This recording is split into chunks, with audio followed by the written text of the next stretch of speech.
Are you waiting for me? No, you got for the camera to. We're waiting for it to be 8:30. So as soon as Patrick says I'm turning on the camera, we all It's 8:30. stop talking. Yeah. It's 8:30. Okay. Good morning. I will call the Cook County Public Health and Human Services Board to order. Do we have any changes or additions to the agenda? Yes, we'd like to introduce Allison Plummer, our new financial assistant supervisor, if possible before the program update, as she has to get to a 9 o'clock meeting. Okay, Thank you. And approval of the consent agenda? So moved. A second? All in favor? Aye. Hi. Thank you. Okay. So we'll welcome Allison Plummer, who is our new financial assistant supervisor. That was approved at the last regular board meeting. And I know most of you already know Allison from her presentations to this board, but wanted to just recognize her today and thank her for moving into this position. Allison has to get to a phone meeting at 9, so I don't know, Allison, if you want to say anything or hello or a little bit about yourself. I just wanted to say thank you for the opportunity to progress in my current position, expand on my current experience, and I really look forward to continuing the great work that Allison has really laid out a foundation to with our team. Very good. Thank you Welcome. and Welcome. welcome again.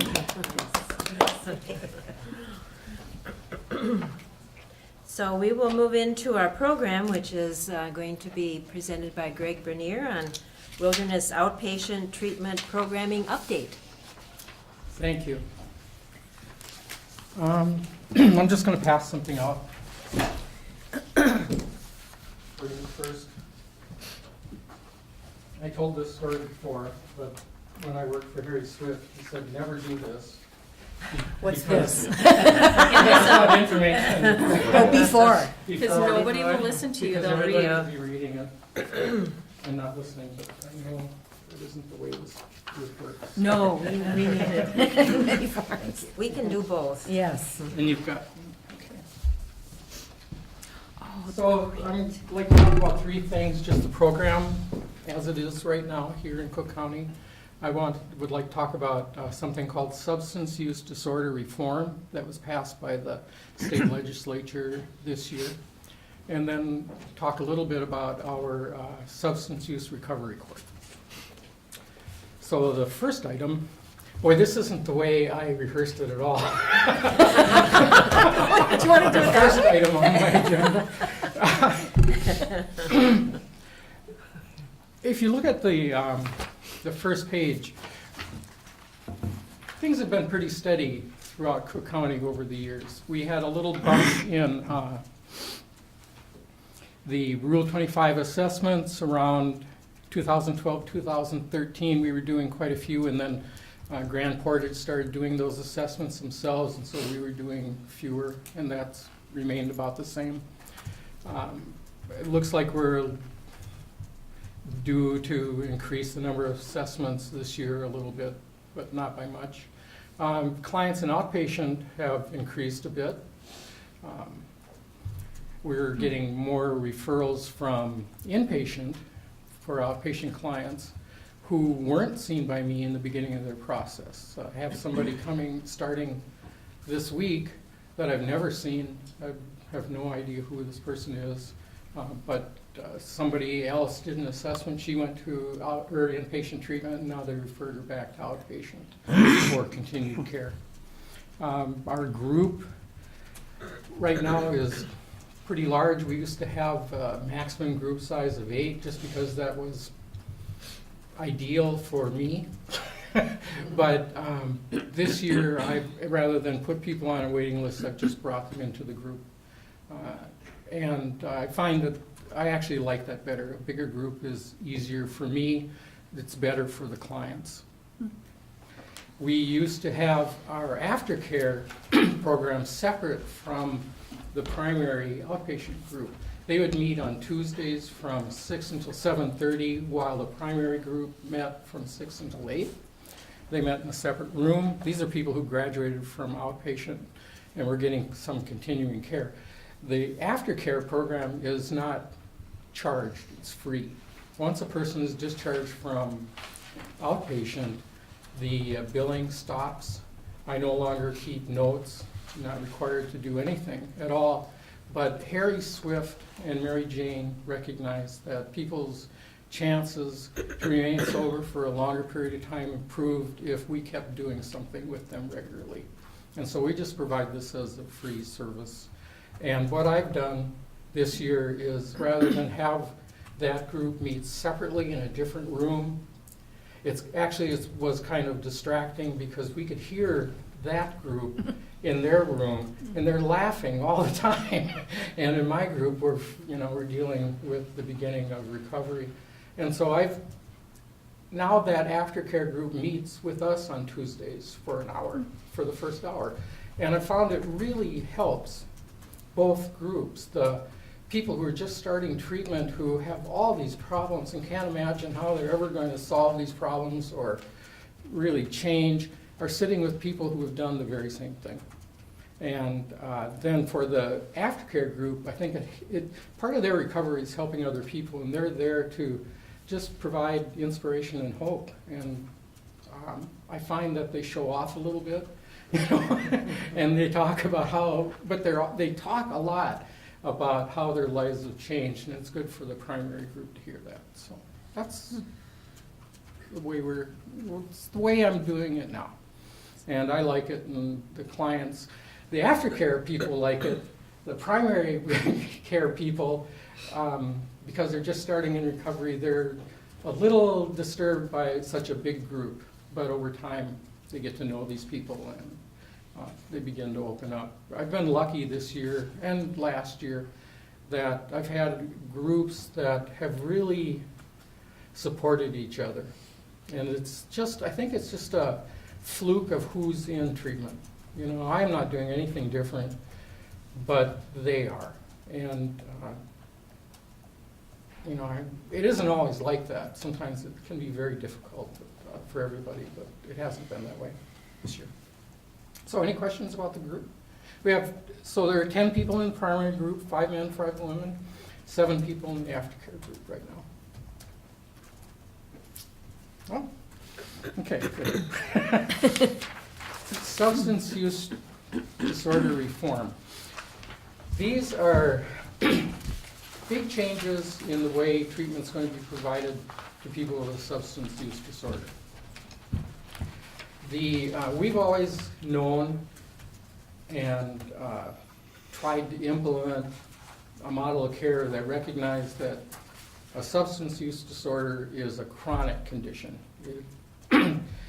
But the way treatment has been done in Minnesota, it's more of an acute care model. And that's because people will go to inpatient treatment, that's acute care. Then they get referred to outpatient, that's acute care, I guess. And then they enter our aftercare group, and they're no longer getting any services unless they volunteer for them. Some statistics that are kind of shocking. When I went to treatment 14 years ago, we were told at some point, and the counselors loved to do this to us, is they would tell us ask us to look around the group, and they'd say 9 out of 10 of you are going to relapse within 90 days. And then we'd all look at each other and we'd think, you poor sucker. Oh, yeah. Because It's going to be me. I'm going to be the one. I'm going to be that number one. Well, and because most of us did feel that way. But I relapsed after, I don't know how many days it was. I was thinking about that this morning. I really wanted to be sober. I wanted it. After, let's say, 90 days, I started to drink non-alcoholic beer, which of course has a little bit of alcohol, and I knew that. That's why I was drinking it. Lots of it. You couldn't drink them fast enough, but I sure tried. You know? And then I moved, and I still thought I'm sober. And then I went to 3-2 beer. And you can't drink those fast enough. And so then I went to light beer. And you can see I progressed until I was drinking my favorite Heineken's again. And I was in a full relapse. And so the question is, what happens to a person who really wants recovery, wants sobriety? Why do 50 to 70% of the people relapse after 90 days? 50% of all people in treatment have been there before, maybe 3 or 4 times. What's happening? But one thing we know, this is statistic, but it seems pretty reliable. If you are sober for 5 years, your chance of being sober for the rest of your life appear to be about 95%. So we didn't have anything in place to continue to support these people after they get out of outpatient. And so we asked the question, what is wrong? I did this recently in the group, gave these statistics, said, what do you think is wrong? Why is this happening? And it's really a simple thing, that people just stop following their recovery plan. It kind of peters out. They struggle to maintain the changes they made when they were in inpatient and outpatient. When, like myself, just gung-ho about this, and just couldn't do it. And then the third point, which is really, I think, important at the heart of it, is people, myself included, I did what I wanted. I waited for the feeling that I wanted to do these things before I did them. And that's a problem, because if we wait until we want to do something really uncomfortable, we might not do it. So that's the problem. So substance, you're looking... I'm puzzled by that. Why? Yeah. That you could do it if you didn't want to. That's the part that I'm puzzled by. Yeah, well, I did this once here. I don't know if I've done it with you, but just cross your arms. Did I do that with you before? I've seen it in other... Oh, okay. Yeah. Now cross them the opposite way. And how does that feel? And you got to think about it, right? Yeah. This is a simple change, but we're creatures of habit, and so it's just difficult for people to make changes. And but they make these changes when they're in treatment, but they don't continue to maintain those. And so what the substance use disorder reform wants to do is to continue providing services to these people beyond the time they're in outpatient for a longer period of time. To provide them with people who will take them to meetings, take them to appointments, to help them make those appointments, to kind of accompany them as they're going into these kind of uncomfortable places. That's one of the changes. So, 4 things are changing. Something called direct access, care coordination is being added, peer recovery support is being added, and withdrawal management is being added. What direct access is right now, if a person doesn't have insurance, their treatment is paid for by the county, who gets their money from the state in consolidated treatment funding. But in order to qualify for consolidated treatment, a person has to have a Rule 25 done in their county. So they come to see me, I do an interview, I've got 10 days to complete the evaluation. In the meantime, and I say, yes, they need treatment, they don't have any money, they have to get approved for consolidated funding, and then they can go to treatment. The change they want to make is that instead of a person having to go through this at least 10-day process, they can go right to the treatment program and say, I want to do treatment. And even if they're from another county, the treatment program will do a comprehensive assessment and then contact the county for funding. So they don't have to wait. I had a really kind of startling example of this about a year ago. I got a call from a person who said his brother is just drinking himself to death, and he wants to do something. He wants to help his brother. What can he do? And I said, well, the first thing we have to do is he has to come in and see me and do an assessment. Didn't hear from them for a few weeks, and then I got a call from the brother, and there was a day when his brother wanted this to end. He wanted to go to treatment, so the brother took him to CADT in Duluth. They had an opening for him, but he couldn't start treatment because he had to come back up here to get a Rule 25 10-day process, and then he could go to treatment. And it didn't make any sense to me or to anybody else. Why do you have to jump through this hoop? Because we know that a person's motivation to change is kind of fleeting, but they will have that morning, that day when, yes, today I want to do it. And if we can't act quickly, the next day rolls around, and then they start thinking, well, maybe not, And so they're trying to address that. The Rule 25 is an 18-page document. What they're going to change to is something called a comprehensive assessment. That's a 7-page document. It still has all the relevant information, but once this reform goes into effect, people will no longer need to have the Rule 25. They can just go to a treatment program like myself or ourselves or CADT or any other program in the state, no matter where they live, and get the assessment and get in treatment as fast as possible.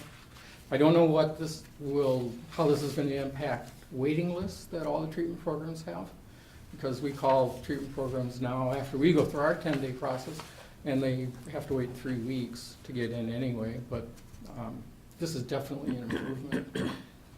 So that is one thing that's changing. 3 things are being added. One thing that's being added is care coordination. As the Department of Human Services envisions this, myself or a case aide can be trained to provide care coordination for clients. And what this means is this will help clients, because right now they'll come to see me and I'll do an assessment and I'll say, well, you need to go see your doctor. You haven't seen a doctor for a couple years. I'd like you to get a mental health assessment, so just call HDC. You're not working, so we'll have to find somebody who will help you find a job or maybe get trained. You don't have a place to live. A lot of people don't have a place to live. They've burned out their families. Maybe they lost their jobs, so they lose their apartment. Now they're drifting from bed to bed. They aren't really sure where they're going to sleep next week. Families start getting tired of this, and so they're effectively homeless. And so people need help just ironing out that detail. And when I tell people these are the things you got to do, I realize they don't know how to do them.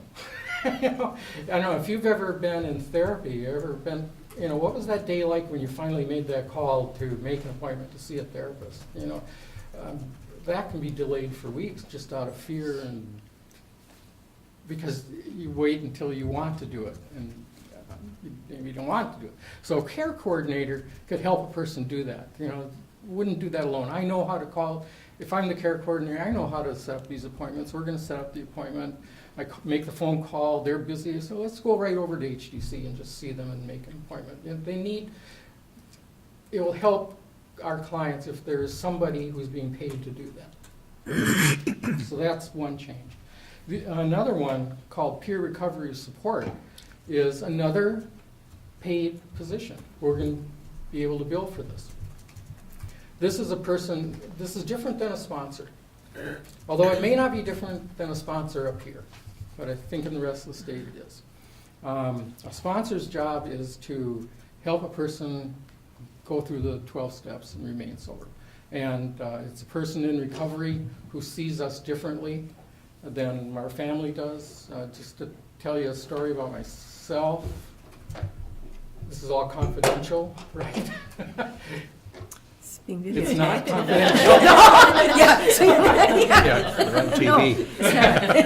Well, fine. Clearly, it's not. About 2 years ago, I got kind of pretty depressed around this time of year. My cat got sick. My son gave me a kitten for Christmas. Got sick. I had to travel to Duluth 3 times in 3 days to get this cat help. And as I was making these trips back and forth, I was wondering, who's going to do this for me if I get sick? And I started to feel sorry for myself. I asked, well, what am I doing living up here? I'm away from my family. I like my life. I like everything up here, but I'm so far away. I started feeling kind of depressed about that. I began to isolate, but I had a sponsor. And I told my sponsor what was going on. The sponsor sees me differently. My family's saying, oh, we love you. We'll FaceTime on Christmas and Thanksgiving. We'll call you every day. And that's what families do for you. My sponsor looked at me and he said, you can't isolate. I was staying at home. He said, you need to get out and do things. You can't do less, you have to do more. Because he was seeing me as a person in recovery, and he was seeing that this could be the first step to a relapse. That's what a sponsor does. They see us differently. And so he gave me a list of 4 things to do. I didn't want to do any of them. I couldn't imagine how they could make any difference at all, because they took me out of my house. But I did them, and he was right. It's just somebody who could see me differently. So that's a sponsor. A peer support person is somebody who's also in recovery for at least a year, but is that person who will take me or a client to an AA meeting, who will introduce them to people in AA and help them get a sponsor. Somebody who is like a companion on a person's road to recovery. And it really increases the chances that a person will do the things and continue to maintain these changes that they learn to make when they're in treatment. So that's a paid position. Care coordinator and peer recovery support person. The county will be able to bill in 15-minute increments for this. The care coordinator could be me, or it could be a case aide who gets some training and then is allowed to do that. The peer support person has to be trained by a certified agency. In Minnesota, in 2015, Lori Homerding and I went to Minnesota Recovery Connection for a week for peer support training, recovery coach training. Sue Footer paid for us to do that, and it was fabulous. It was a whole week.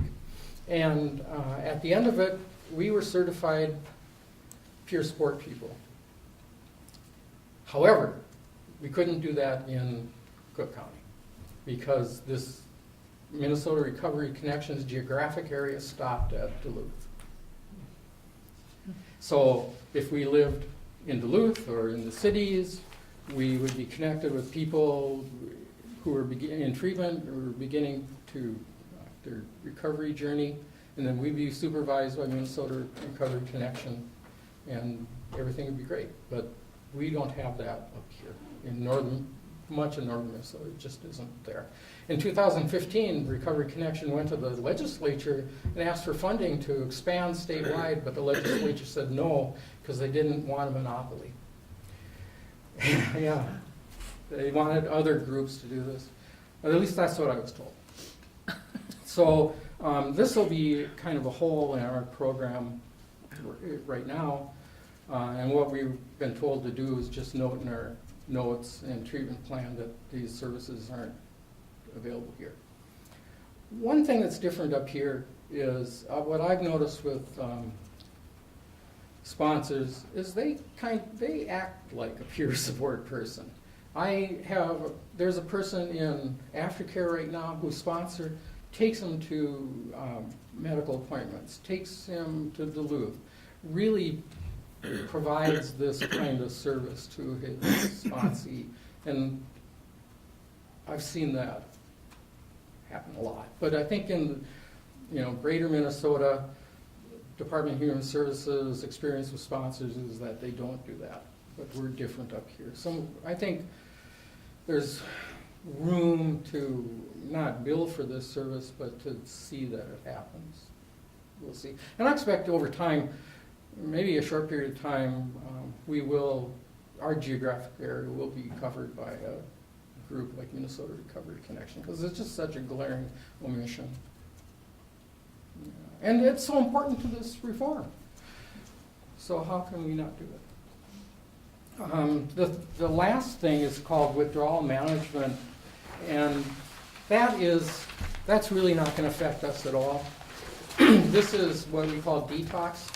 People, if a person is really drunk and they're taken to the hospital here, and it's clear they need detox, doctor says you need to go to detox. If the person refuses, the police will take him. If the person agrees, then a family member has to take them, or some friend has to bring them to Duluth. And what detox is, the way it is right now, it's there just to save a person's life from withdrawal from alcohol. If I drank for 3 days and stopped last night, today isn't the critical day, the dangerous day. The dangerous day is, this is Tuesday, is Wednesday isn't the critical day. Thursday and Friday are the critical days when people have died from withdrawal and alcohol. Usually it was the second and third day. And so what happens in detox is they try to keep a person for 3 days, but then once that is finished, they're gone. They walk them out the door. And I've had many examples of people from Cook County who have been brought to detox. They're walked out the door. They have the clothes on their backs, and they don't have any way to get back up here. They're on their own. And we are just, we're shocked. How this person clearly needs treatment. Why hasn't something been done? Well, the way detox is set up now, that just isn't their function. And they don't have a way to do it. So the reform is going to change that when a person gets brought to detox now, withdrawal management, they're going to get an assessment, and right away those people are going to start connecting and thinking ahead to what treatment program they can go to, what sort of care they need, what other services they need. So that's a big change, and it should really, it's obviously going to make a big difference. Now the timeline for this is, for the first 3 changes, what's called direct access using the comprehensive assessments, the Rule 25, and being able to go right to a treatment program first thing and try to get in. Care coordination and peer recovery support. They would like to begin implementing that this coming July. But, and I had to write this down, they need approval from the Centers for Medicare and Medicaid, federal agency, in order to implement these changes. And as the law is written, they'll begin implementing these changes in July 2018, or when they get approval from CMS, whichever comes later. They're really hopeful they'll get that approval. If they do get the approval, they're going to give us 2 years to implement and make these changes. We can make them as fast as we want, or we can take time. Now, bigger organizations are going to maybe need more time. I can't wait to do it. We're going to do this as soon as we can. The withdrawal management, the timeline for that is July 2019. Do you have any questions about this?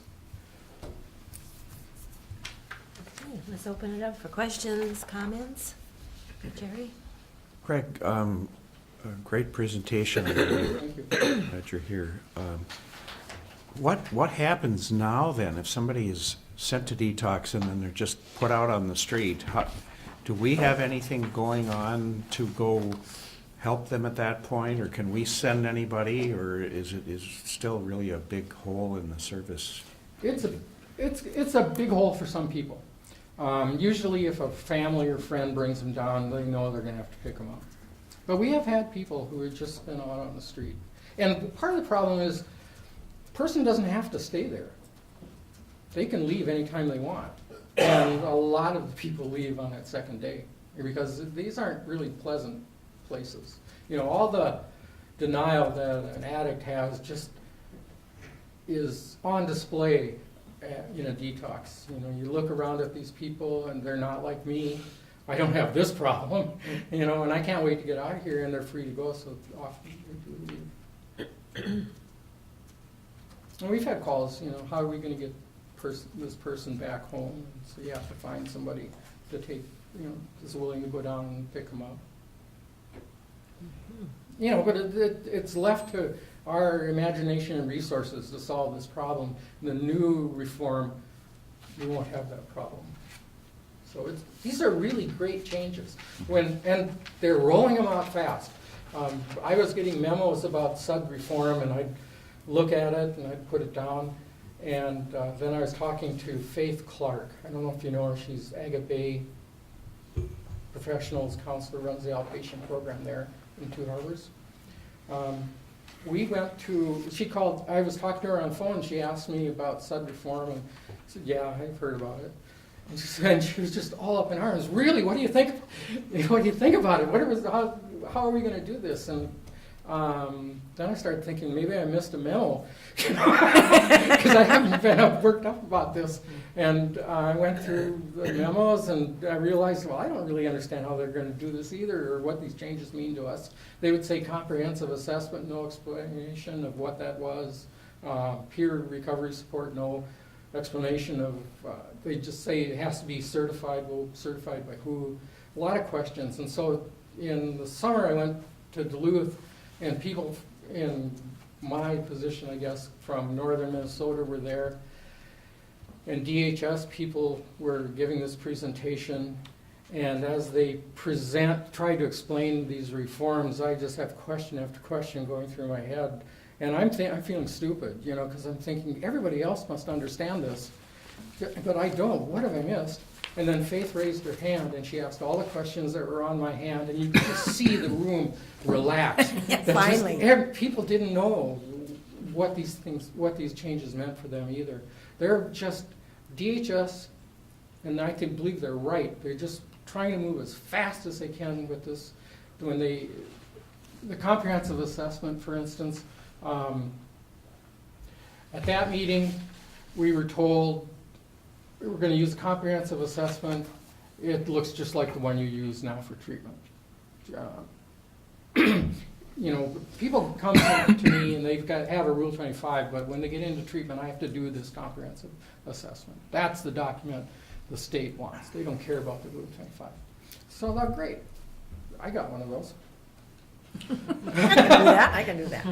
That problem is solved. And then I went to another, every 2 weeks we can go on the web and we get a presentation by DHS on SUD reform, and then there's questions and answers. And there they said they're going to change it. So it's no longer going to be the thing that we're using. And so, but they said they need to work on it and they'll roll it out and they'll give it to us when it's ready. And then I went to a March conference. March is my professional organization at the end of October. And then they told us that it is going to be the original comprehensive assessment, but we're just going to add a few things. So they're working on this as they're pushing it through. And I guess that's a good model for us.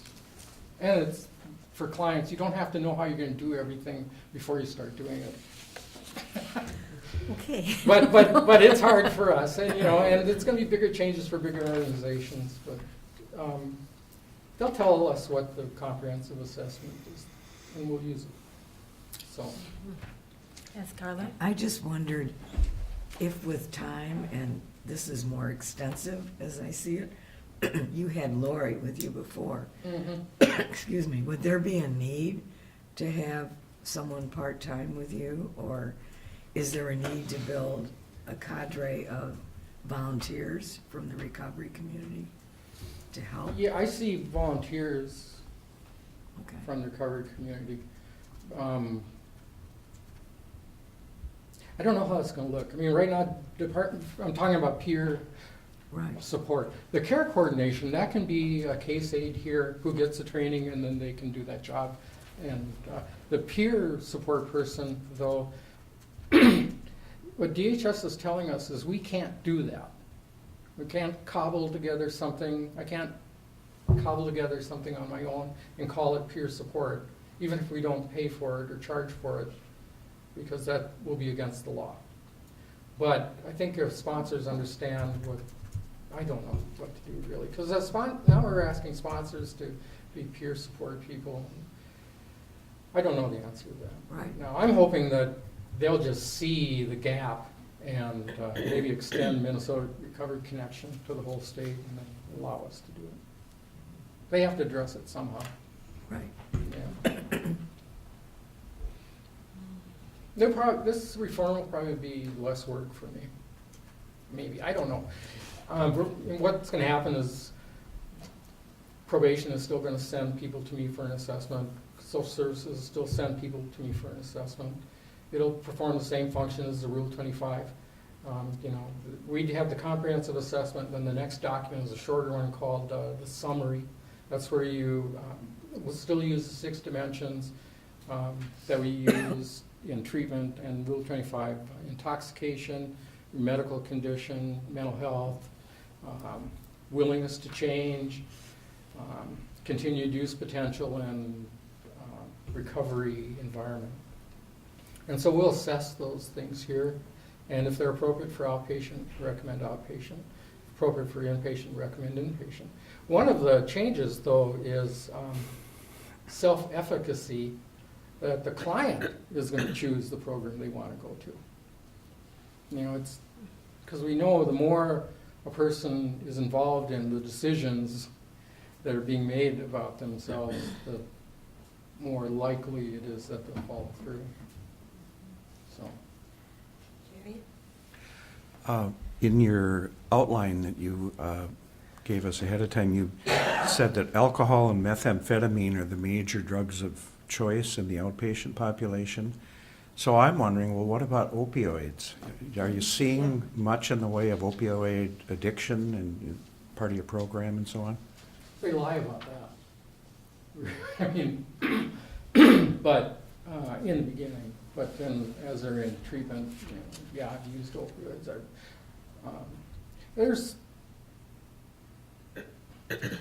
There's one person in treatment right now whose drug of choice is opioids. That person got in trouble for meth.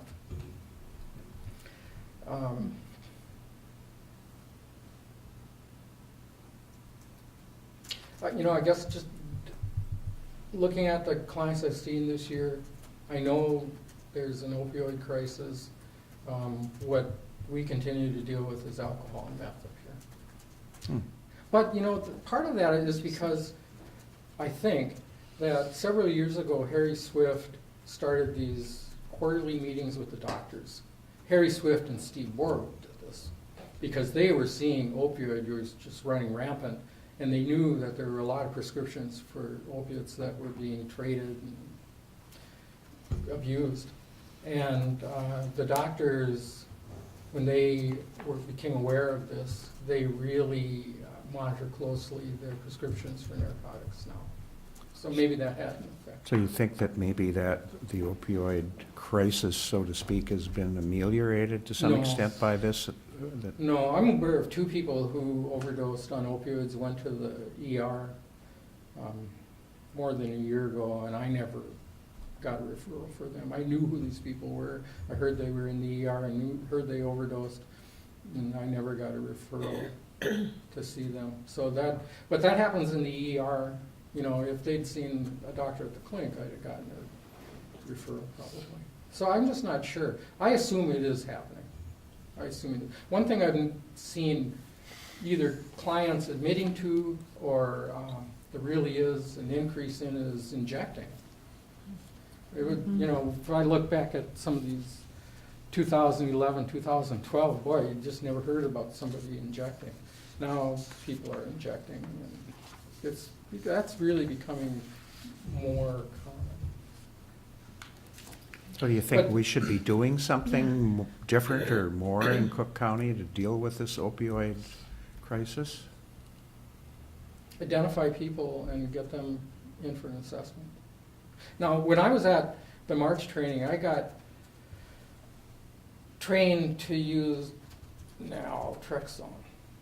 So I carry a little, I wish I'd have brought it with me. It's a little bag. It's got 3 IV needles, 3 doses of this stuff, trained how to use it. If I ever run into somebody overdosing, I can give them 3 doses of this thing. I think we need more people like that. I can connect you with an organization that will train you to do this. You will get that training, you'll get this bag, you'll carry it with you. But Do our law enforcement personnel have law that? enforcement has it too. Drug companies have a big impact on this, though. The little vials I have of that drug cost about, I think they told us $200 a piece. I don't know about you, I've never even given myself a shot. I've got a little bit of training with a lemon, to do this to a person. Use their shoulder, use their butt, or their thigh, and just jab it in, push it. You can't hurt the person. If they don't need this drug, it won't affect them. And those parts of the body, really unlikely to hit a vein. I suppose I'm sure I would do it, but there is another easier way. It's a nasal device, and anybody can just put it up to a person's nose, get the plunger, and it sprays the name. That thing costs over $1,000. So they aren't giving those away. So that's part of the problem, I think, is just the cost of this stuff. This organization that gave me this 2-hour training, so it's not like it was an intensive thing. Their last pitch was for contributions, donations to help fund. Any questions? Thanks for your presentation, Greg, and as briefly as you can, we as a county, what could we do in the future to, make sure that this program is as successful as it can be? Outpatient? Yeah, a facility, program. What is the greatest need? What's the greatest need?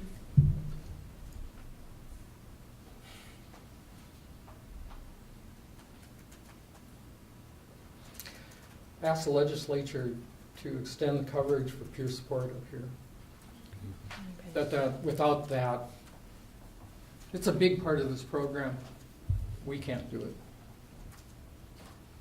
Follow-up question, maybe it's leading, but how often do we have people that need detox? I don't know. If I hear about them, I hear about them. If I don't, I don't. I can tell you whenever somebody needs it, it's a big deal. Because we know if they'll refuse to go, the police will take them.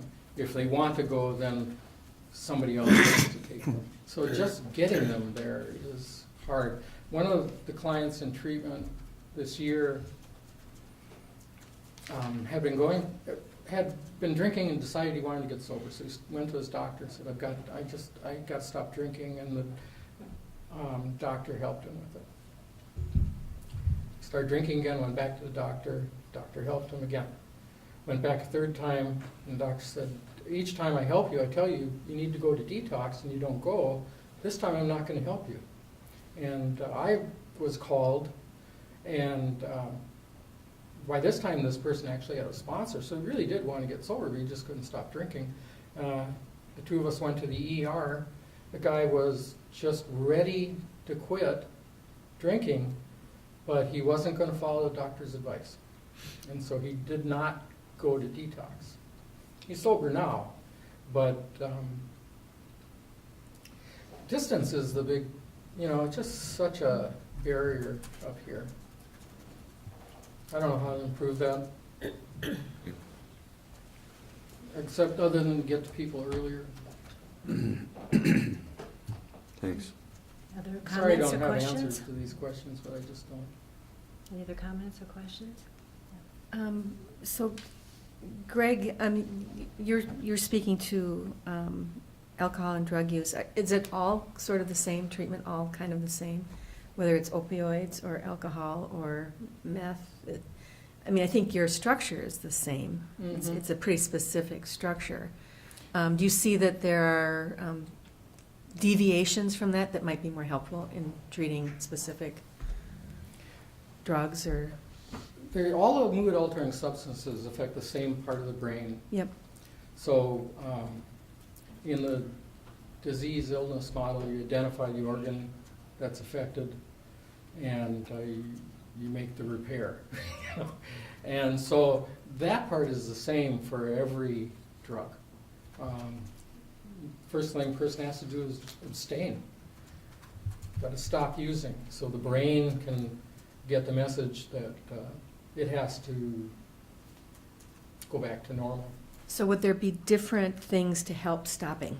Yeah, but for the clients especially see a difference, and we see a difference also in helping a client make changes. You know, for alcohol, it's a lot of simple things. If you're an alcoholic, don't drive by the liquor store. You know, quit your job at Grandma Ray's. It's about removing Yeah, don't make it in the harder. early part of recovery. It's about removing yourself from the triggers. Clients can make a long list of triggers, but the thing that they all, no matter what drug they're using, no matter how long their list of triggers, the thing that's common is that it's not, they don't drink because they drive by the liquor store. They drink because of their thoughts when they drive by the liquor store. And it's those thoughts that create the craving. And the craving is an emotional thing. So once you're starting to crave your drug of choice, you're going to make an emotional decision. So what we try to train people to do in the beginning is just avoid those triggers. And then at the same time, we want them to learn to think differently when they're exposed to triggers. You know, what are you thinking? When a person has a slip, now slip is, I've been sober for 3 months, I went to a wedding, I drank a week, but that was the only day I drank. So call that a slip. A relapse is if I just kept drinking. So if a client's in treatment, we tell people, we won't kick you out for using if you're honest about your use. Because we know that's a vivid example of your vulnerability. So what were you exposed to, and what were your thoughts? And when did your thoughts, inspire this craving? When now you're going to make emotional decision, you're going to seek it out, and you're going to use. So, that can be different for every drug. One thing we know about people with who are stimulant abusers is one of the best things they can do is exercise every day. If you can get a stimulant user to start exercising, there's a going difference. out and walking, their chance of success improves. Because the nature of the drug is it just hits the dopamine system so hard that the brain cannot keep up with the demand. And so they're always depleted. They frequently experience anhedonia, which is, they will say, just the inability to be happy or experience any kind of pleasure. Often their use is just to kick that dopamine system, like stepping on an empty ketchup bottle to get every last drop out. And their recovery time is longer, typically. And it really helps if they can start exercising and getting the naturally good feeling endorphins going every day while their brain recovers and while they're going through this anhedonia. So that's different. So, there are differences in the way you help clients depending on their drug of choice, but everything is directed towards the brain coming back to normal. And the more information they have about their drug of choice, the better. And recovery.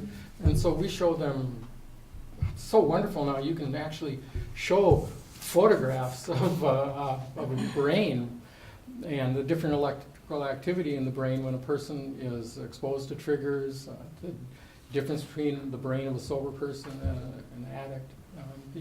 Being able to give them, they may not understand the photos, I don't know if I do either, but the differences are obvious, and so they really understand they've affected their brain. This is a brain disease that manifests itself in a change in behavior. That's the interesting thing. Wow. So teach people to watch your behavior, but your behavior depends on your thoughts. So getting people to understand that you are your thoughts is a big step, because we think, when I'm driving down the street and somebody gives me the finger, and I get angry. In the old days, I would say, well, that person really made me angry. Yeah.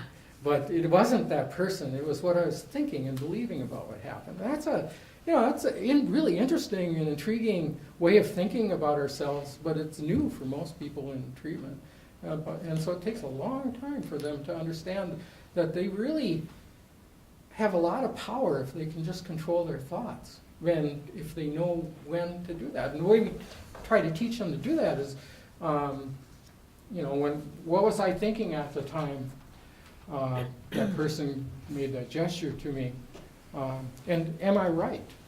That's a good You one. know, Yeah. am I right, or was I Is just, that true? Yeah. yeah? Is it even true? Yeah.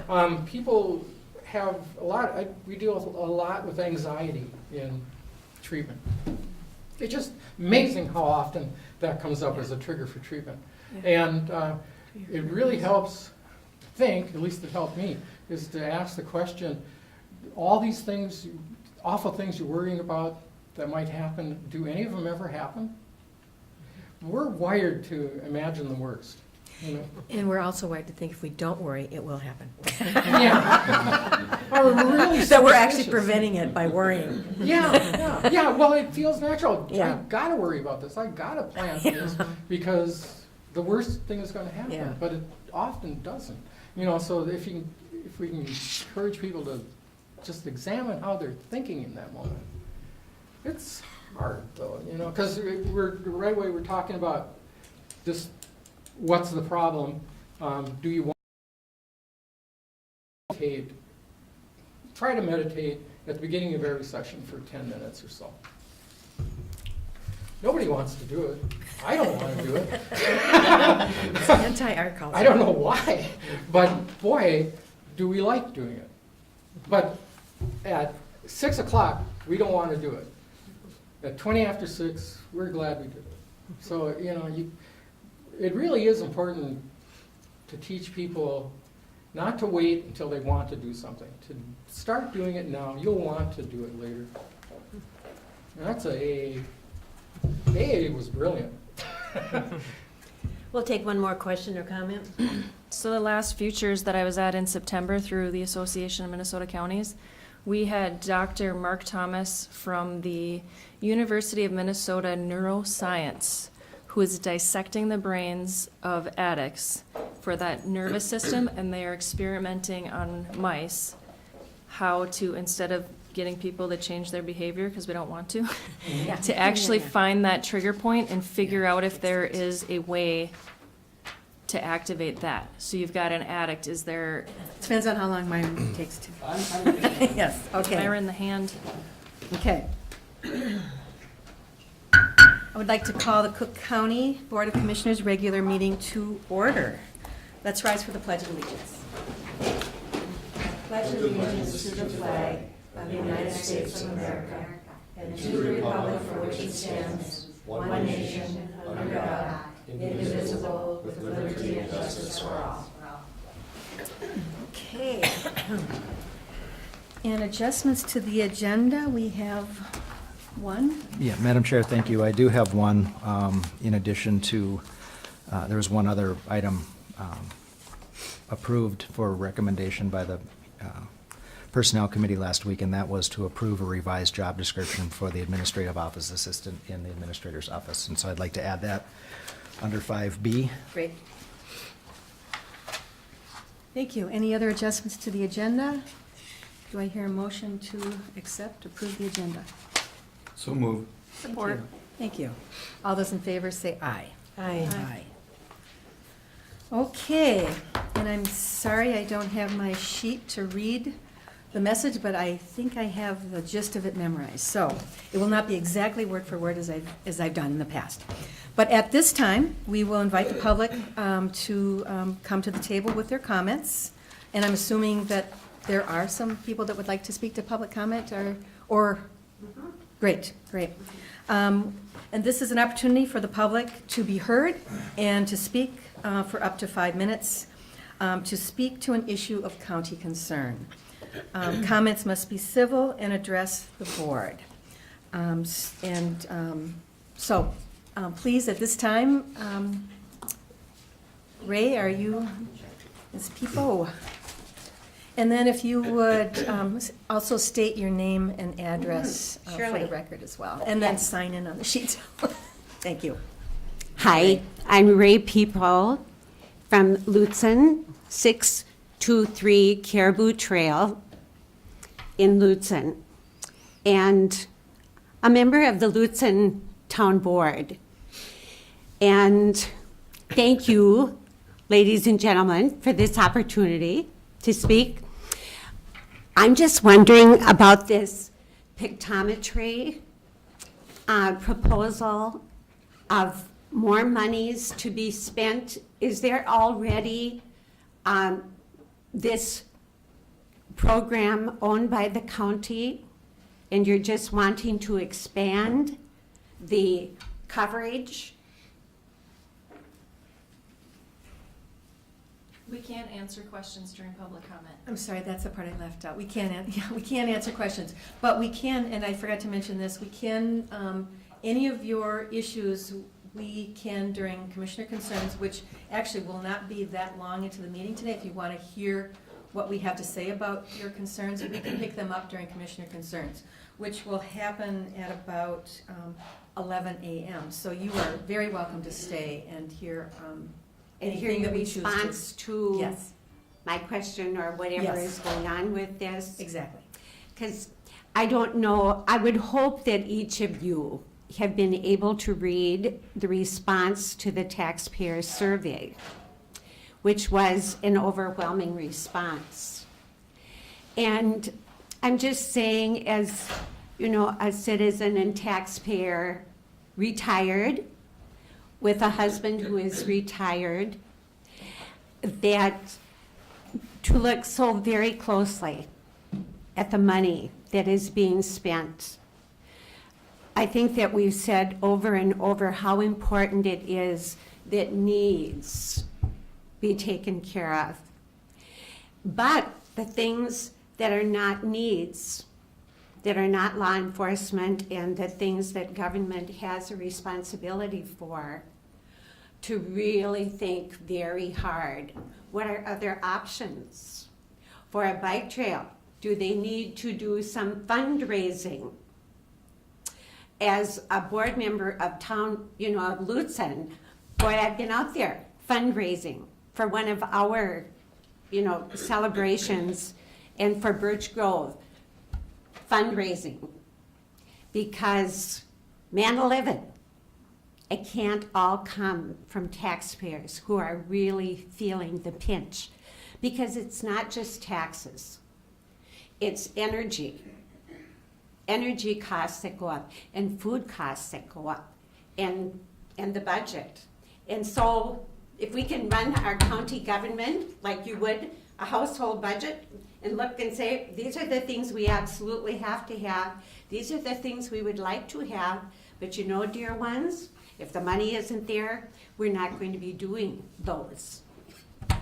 Okay? Thanks so much. Thank you. Thank Rach. you.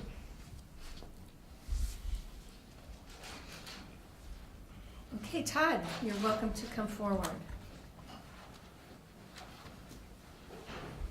And if you would state your name and address and, Todd Sylvester, 206 North Broadway, Grand Marais. thank you. I'm here to bring after her, clearly, but the reason I came is because people who work call me, my phone rings, they knock at my door, they stop me in public, and they can't necessarily be here on Tuesday mornings when they're out trying to build somebody's house, for instance. And they're really feeling the pinch, just like she said, and they're kind of resonating the same message. They don't feel like the county board represents them anymore. And they don't feel your levy increases. They don't feel that you care if they can afford those increases. They feel like your idea is, we'll just find new people to buy your house who can. And it's a sad feeling when they don't feel represented. I basically gave up on you guys a while ago and decided, you're not representing me. Coming into Truth and Taxation a year ago, overwhelmingly, I believe it was approximately 3-1 were against the 19.9, and everybody suggested you bring it down in the 5 to 6, but we're right back there again because you're not listening, and you know, little things. It's like the apple orchard over at the jail. I told citizens when that got planted, they'll never put an addition on there. They're going to build something brand new, something big, something crazy. People thought I was crazy. But I said, they'll never kill an apple tree in the name of justice in Cook County. And you're going for some great big Justice Department building or whatever it's called. So we've been hearing on the radio. Is it really what the people want? I think you have to ask people more and maybe go to what they want, if you feel you want to represent them, or otherwise it's just big business. Thank you. Thank you, Todd. Thank you, Tom.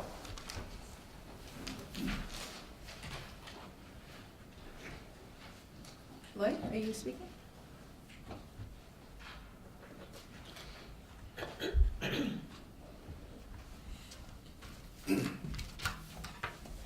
Lloyd Speck, Grand Marais, Minnesota, 2068 West Highway 61. First of all, I'm not here to try to be rude or real ridicule, but so I'm trying to say that a lot of times I might get carried away a little bit and everything, but I'm no stranger to these public comment periods and stuff, and I've been following county government for over 20 years.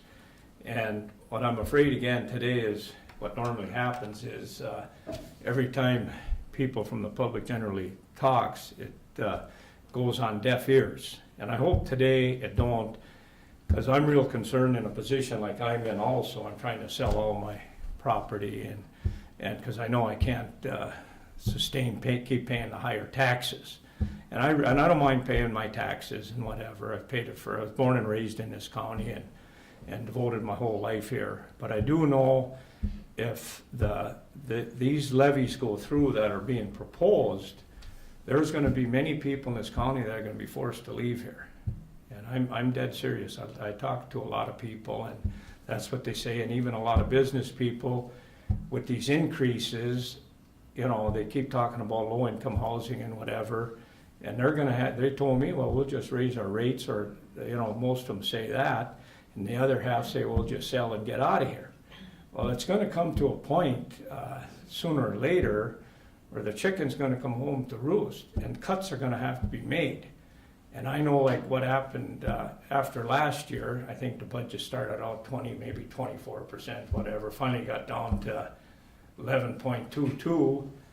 And I remember after the Truth and Taxation meeting and a few meetings that followed, that the board had, and then the point is, Mr. Cadwell and everybody said, well, we'll start working on the budget right away. Well, anyway, evidently, I don't see where that really happened, because the thing is, when you've got a total of actual 2,000 people paying taxes approximately and 1,000 seasonal homeowners, you can only have so much. And I mean, there's a lot, everybody wants a lot of things. And I know, like in my own position, you know, my truck is over 10 years old. I'd like to buy it, but in the position I'm in now, with some medical problems, I can't buy one, you know? So I mean, I think there's certain things you're gonna have, this board is gonna have to bite the bullet on, grab the bull by the horns, and say, we're gonna have to make cuts. I mean, the only way you can really balance a budget with a county that we don't really have no revenue come in. You take like with the village, they got the golf course, the municipal liquor store, the tourist park, but as far as the county goes, we sort of stayed stagnant as far as getting new revenue in, as far as population growth goes, almost 0% approximately in 15 years, maybe 35, 40 people. So I guess I'm just hoping that something will happen where people aren't going to be forced to leave the county and other people can move in, because if they start checking you know, we keep talking, you know, about what our taxes are and other things, how much you pay for groceries, gas, whatever, all down the line, it all adds up. And then we, you know, I know a lot of people on this board think we got a low tax rate, but the thing of it is, when you add up our estimated market values on the house, they're so much higher, you know, in comparison to Duluth, whatever, and I don't have to state these figures because I'm sure you people know them. You know, and then you add up the special taxing district, the school referendum tax, and then we have the hospital now that we don't know what's gonna happen with that. They're 24 million, you know, of bonding, and that could be stuck on the taxpayers. And I truly believe to make this county sustainable for the people on retirement incomes, they're on set incomes, you know, Social Security's only went up 1.6% in 10 years, and the little bit you get this year will all go back into the Medicare. So what I'm hoping is that that something will change, and something's got to change. I mean, sooner or later, because you can't have 11% increases last year, and whether you guys settle on 15 or 16 or whatever happens this year, and then 14 next year, and 12, 10, 12, it isn't sustainable to live here when you've got so many people. And that, I don't know if this is real accurate, but it's up to, I know it's over 40% that are on set incomes that live here. And I mean, things aren't selling. I'm sure if a lot of people could sell their summer homes and stuff, they'd really get out of here. But I know, like earlier this summer, there was 185 places for sale and that, but I don't know what it is now. But Hey, Lloyd, your time is up. Can you Oh, just okay. wrap it up in a Okay. few words? Thank you. Thank you. Anyone else for public comment? Okay. Thank you. Consent agenda. Is there anything that should be pulled from consent agenda? If not, do I hear a motion to approve the consent agenda? So moved. Support. Thank you. All those in favor say aye. Aye. Great, thank you. So Tim Nelson, Land Services Director, you are welcome to come to the table. Thanks. Good morning, Madam Chair, Board. Thank you for having me this morning. What I'm presenting to you this morning is basically a culmination of a discussion we've been having for about a year now with regards to a program that is mandated by the state, and that is the buffer program. And basically in this last summer, in discussions with the board here, this board went ahead and passed a resolution to opt in to regulating or enforcing the program.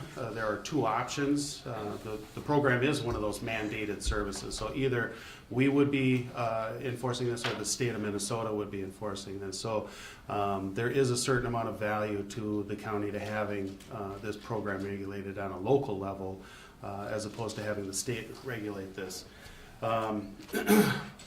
Along with this particular program, there is an earmark of funding that's associated with it. So it's much like the Shoreland program, although we don't receive quite as much funding from the state for the mandated Shoreland management program. This particular funding was about $40,000 in the first year, which is 2017, and $50,000 in 2018. And we basically don't anticipate a lot of increase in the amount of expenditures in regulating this program, simply because it's a kind of an overlap of the shoreline management that we have already. This program, as I had discussed with this board previously in the summertime, is really more impactful for those counties that have a lot of agriculture, a lot of public ditching systems that we don't have. We certainly have ditches, but we don't have an official ditch system.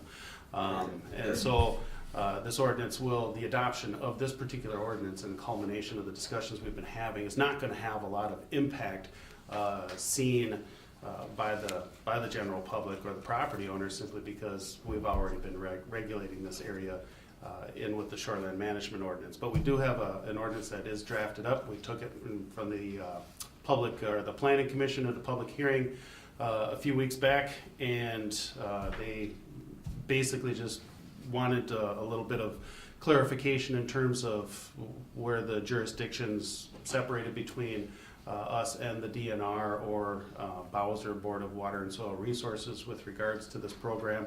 And there were 2 members of the public that did show up, again, asking for some clarifications, but did not provide any comment either way. We had no other comment received from the public leading up to this point. So the Planning Commission did, again, discuss it and then unanimously recommends adoption of this ordinance by the Board of Commissioners. Great, thank you, Tim. So questions and comments, we'll start with you, Commissioner Bishop, Okay. Commissioner Bershman, No, no. Commissioner DeKirk, No questions. Commissioner Sterling. Thank you, Madam Chair. Well, I'm just glad we're able to finalize this. It's been on the agenda for, like I said, a few months up to a year.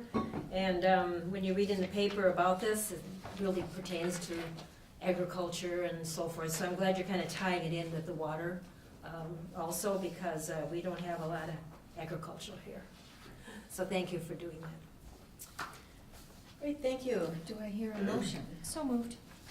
Support. Thank you. Are there any opposed? All those in favor say aye. Aye. Aye. Thank you, Tim. Thank you. Okay. Mr. Bagwell, you have an administration update and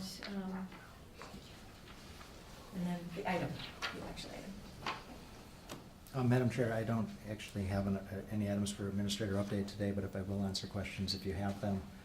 We've got a lot of items for discussion on the Committee of the Whole meeting, and I will just make the clarification that the EDA budget request and background, we're having a presentation about the background and the history of some of the projects with the EDA. The discretionary budget request, we're going to review the recommendation from the panel that was appointed out of the Public Health and Human Services Advisory Board to make a recommendation on how to handle those requests. And then the truth and taxation discussion is related to the agenda development and the format of that meeting. We won't be discussing budget items specifically at the meeting. We'll be discussing the format of the meeting for Monday night. So I just wanted to clarify those things. Thank you. And then as far as item B, administrative office assistant, which I just handed out, when we hired the fiscal officer to work with the fiscal supervisor in Public Health and Human Services, we knew that we would be reallocating some of the time that Julie Berglund spends. That at some point in time between now and when Lori is fully competent in handling her work up there, which is probably going to happen pretty soon, that Julie won't be working 10 hours as a billing assistant and a case aide up in Health and Human Services. So one of the primary reasons for reviewing the job description was to eliminate those pieces and to talk more specifically about what it is that she's actually doing. So a couple of the key changes, other than removing the stuff related to Health and Human Services, was to talk about administrative duties instead of office duties, to talk about the fact that she's actually going to be coordinating data requests and processing things like that, and we understand the nature of that. So the Kronos, the implementation of the Kronos Human Resource Information System should be taking on a larger portion of that. Instead of managing things in little files and notes and separate portions, she's going to take on a significant role in that. So the job description has been changed to display those changes in the job as the job's progressed and the changes in the allocation of hours. Also some functions relating to communications. So the Personnel Committee last week approved this job with some minor edits, and I believe most of those were made. So we're asking the board to approve this job description. Just a reminder, the personnel. Can you speak a little bit more into your microphone? I'm sorry. Yes, we cannot hear back here. The Personnel Committee will review job descriptions, and then the classification will be done administratively. So we're asking for the board's approval of the change in the job description so it can be reviewed. Great, thank you. So, questions, Commissioner Sterling? No questions. I think it's good to have a review of each job description that's here. Thank you. Commissioner DeKirk? Just one, at Personnel Committee, we discussed the need for a driver's license. Did you get an answer on that? We're still actually checking to see if we're gonna change that across the board or if we're gonna review that. So yes, we're looking at the qualifications for positions and identifying if a driver's license is required for all of our positions or if it's required for a set of positions that actually have driving duties. Thank you. Commissioner Bershon? Oh, I would just like to comment that I think it's a healthy organization when you look at needs of the organization, you look at staffing, and you adapt and you change things according to more efficiency or better suitability of the service rather than lock yourself into a job description that's outdated. So, good work. Thank you, Commissioner Bershon. Commissioner Deschamps? Number 8 organizes monthly greet and treats. That needs to be in the job description.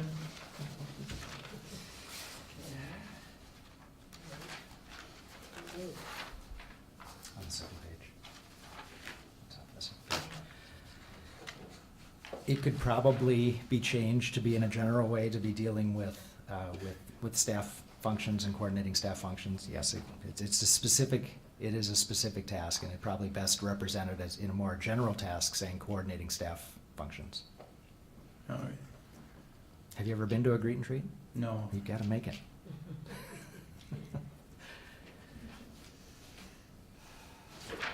Okay. Any other questions? Do I hear a motion? So moved. Thank you. Support. Thank you. Any opposed? All those in favor say aye. Aye. Thank you. Okay, and not necessarily needing to move forward, I sort of skipped over, are there any questions for Jeff about this administrative update? Or just maybe what's happened this week? Commissioner Deschamps? Can I get an update on the highway engineer, how that went? Yeah, that's a great question. Thank you, Commissioner.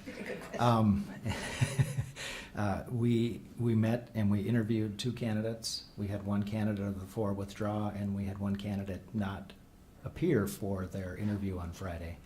And the search committee recommendation was that we make an offer to one of the candidates that we did interview. I did some background checking yesterday and fashioned a job offer for that position, and right now I'm trying to get a hold of that candidate. So as soon as I get an update on that, I'll email the group and let them know if we've got a change in status. Thank you. Any other questions for Jeff? Okay, thank you. So we will move on to the Commissioner Concern and Report, meetings to note part of the meeting. Any Commissioner concerns anybody would like to bring up?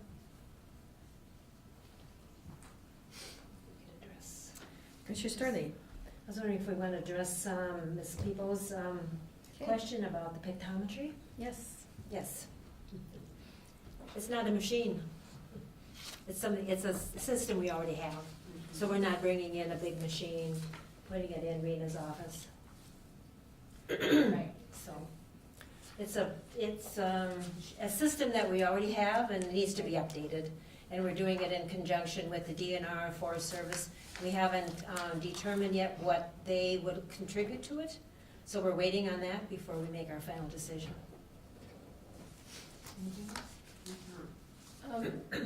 Did you want to add anything, Yeah, Jeff? Madam Chair, I would add just a little bit that the comments in the newspaper said we're investing in a $250,000 pictometry machine, which is inaccurate.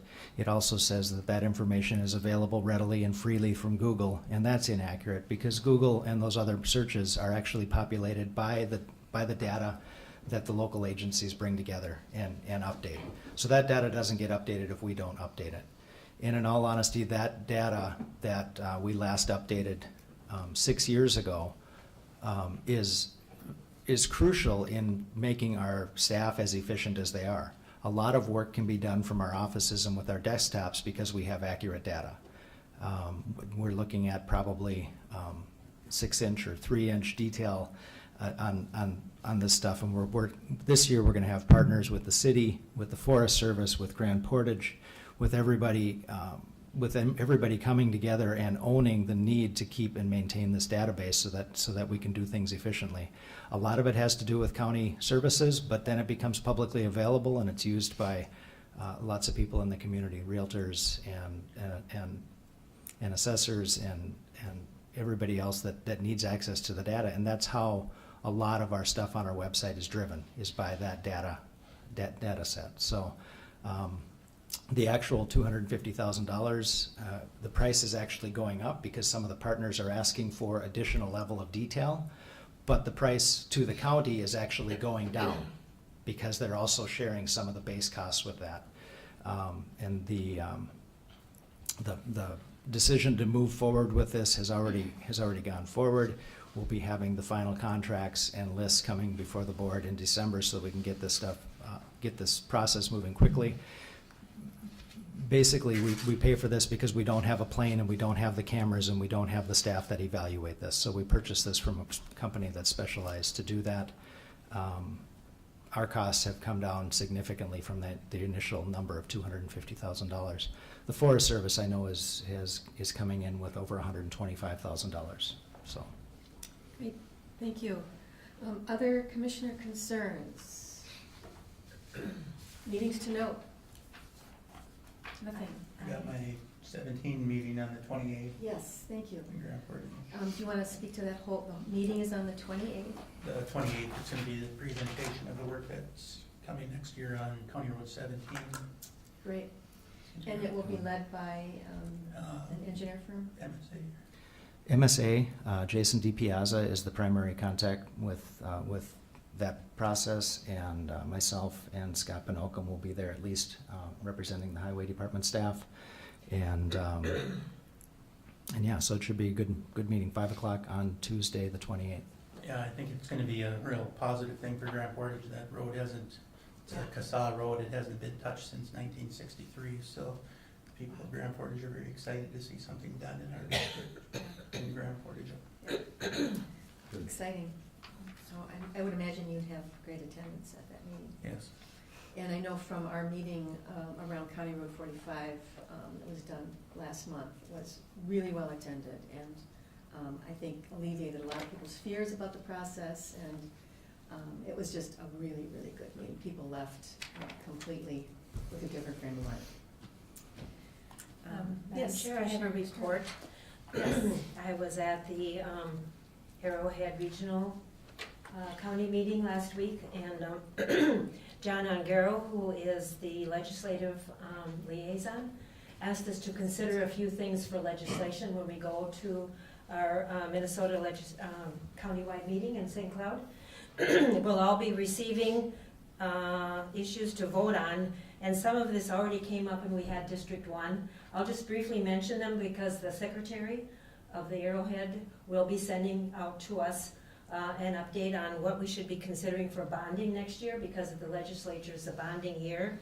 I'll just briefly go over them because we'll get a list from her, which would be the same thing, but one of the things that Mr. Ongaro thinks is really important for us to consider is at NERC, the meat processing part of that program, and they're so close to getting the whole thing, so the bonding for next year to help finish that off would be really important. Another thing would be the wetland replacement, PILT, Indian Child Care Welfare Act. So those are the things we've already discussed, I think, for the last 2 years. So, but we need to redo this because at the legislature, they need to hear this over and over again.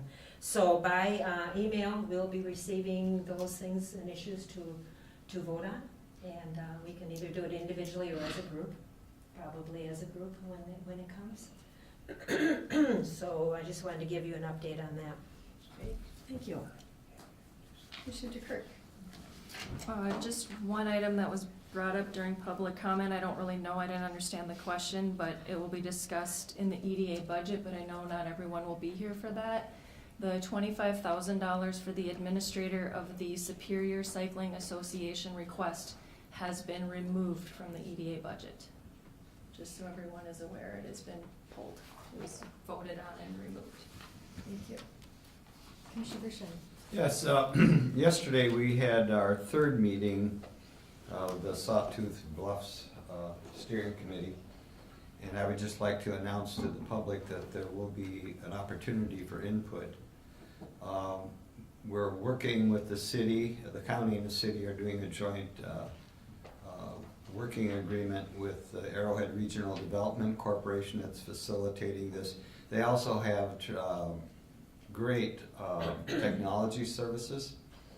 So there will be some information coming out, public information on seeking input from user groups as well as various organizations and individuals.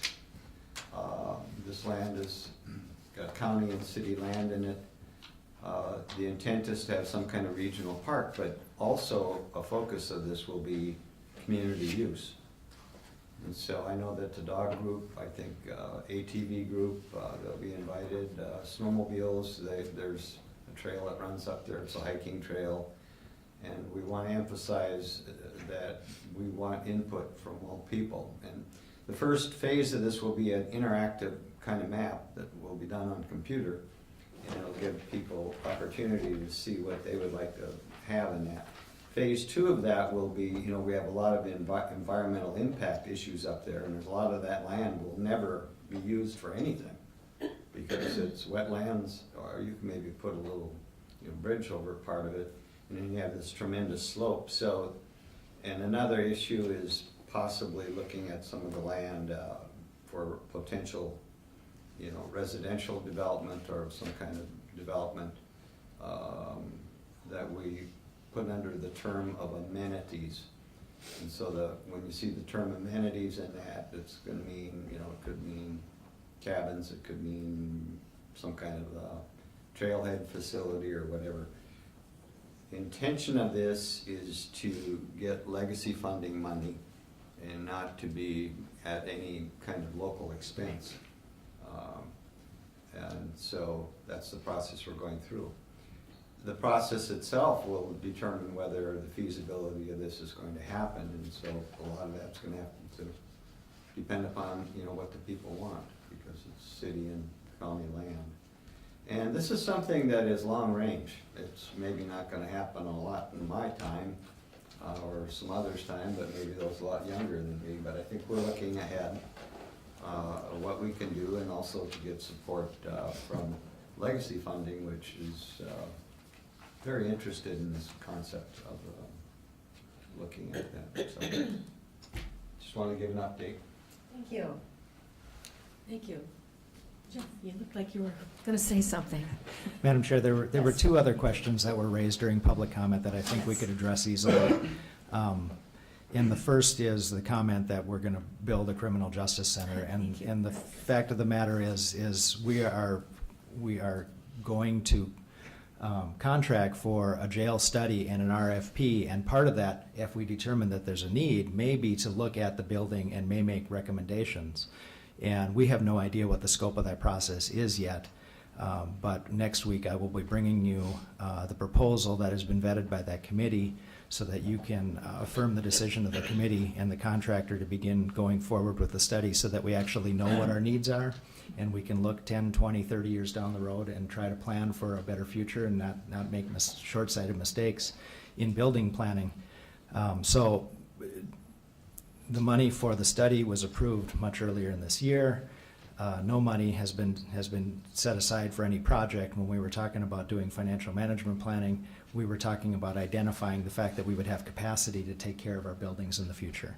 So nothing has been decided. There's going to be a public process as part of that.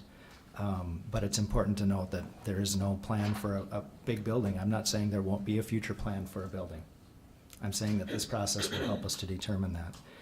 And then the second comment was, we came out after the meeting in December last year, and we talked about we were going to start planning for budgeting right away, and I think it's important that people know that we did start planning for budgeting right away.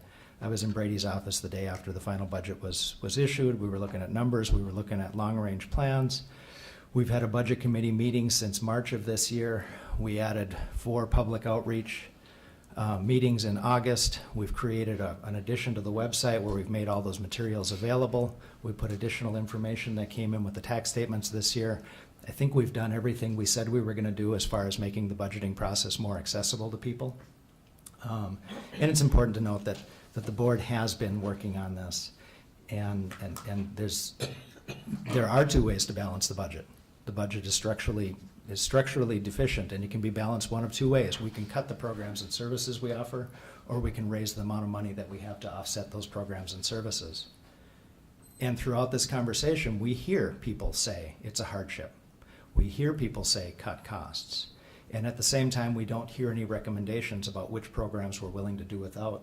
And to this point, the board has not been supportive of cutting any level of programs and services. So by long and the short of it, that's going to be the conversation we'll have at the Truth in Taxation meeting. And then again, we'll listen to the public. Mhm. Great. Thank you, Jim. Commissioner DeKirk. I think another point on our budget is the comment that we reduced from 24 to 11. Jeff, you'll probably have to help me with this. We chose not to pay for things we already have. The first $550,000, 8% in this year's budget, is because of the choice made last December not to pay bills. The budget wasn't balanced. Costs were cut, and they were deferred until 2018. So the budget hasn't been balanced. When you decide that we're going to buy a grader, but we're going to pay for half of it this year and half of it next year, that's not balancing the budget. That's just cost shifting. And it's not a sustainable option any more than using fund balances to mitigate levy. Thank you. Thank you. I just wanted to make a comment, a comment about the Justice Center or the jail study as well. There have been many studies. I mean, we will be studying this, which we need to do. We spend a lot of money putting people in jail because we only have a 72-hour facility. So we want to look at the cost effectiveness of that. Would it be more cost effective to keep people here? There's also been many social studies recently about the long-term effect on families who have a member incarcerated and the multi-generational effect that has when there's been a bad jail experience, how that affects the family and creates another generation of bad jail experience and another generation of bad jail experience. So wouldn't it be great if with this study we could actually save money and create more social justice within the jail system and stop incarcerating generation after generation. So I think it's a really valuable activity to be engaged in, is planning to make the community stronger and better. Mr. DeKirk. On the jail facility and the meetings that I attend outside of here, we're spending on average $250,000 a year, more than that, but on average, sending our residents who are incarcerated elsewhere. And one of the things, there's been 3 sheriffs since I was elected, and I believe every single one of them has talked about the detox program that Greg talked about this morning, and that when they're called to drop them off in Duluth, they have no idea what happens to them until they're in jail again, or until they drop them off at detox again. So this is really something we need to address, and it's important that we look at it and be respectful of it, and we find out, and maybe it won't be cost effective for us to change our facility. Maybe we are using the least expensive option of $250,000 a year to send them elsewhere. I just don't see how that's possible, but maybe the study will say that that's the most efficient way for us to do it. I don't know yet, but we'll look at it. Thank you. Thank you. Any other items that concern meetings to note? Recess. If not, we shall recess and reconvene at 1 o'clock with our committee of the whole. Thank you.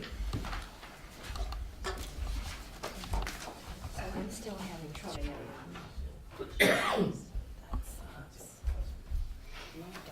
So we can get started, but Jeff is not here, but everybody else is here. It's gonna be here. He's right out there. He's right up there, so he'll be here in a second. Yeah, that's close there. Yeah, good idea. He on his cell phone. Yeah. So we can quiet concentrate our attention to that chair, which holds the microphone. Yes. Yeah, I want to do the history. What is that? What's the significance of the chair in the That's middle? the microphone. It's a microphone. That's So- the natty Oh, there, I secret. see it. I see it there. We I are- need to get a Makes sense. stand. That's the elephant in the room right there.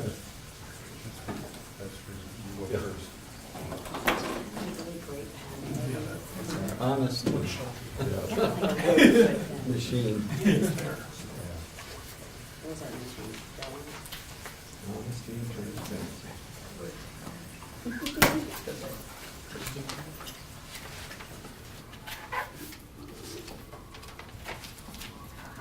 You start an communication, Jen. Yeah, we can make, maybe else this whole thing was on the phone. Oh, yes? Yeah. Okay, I'm sure it's important, so.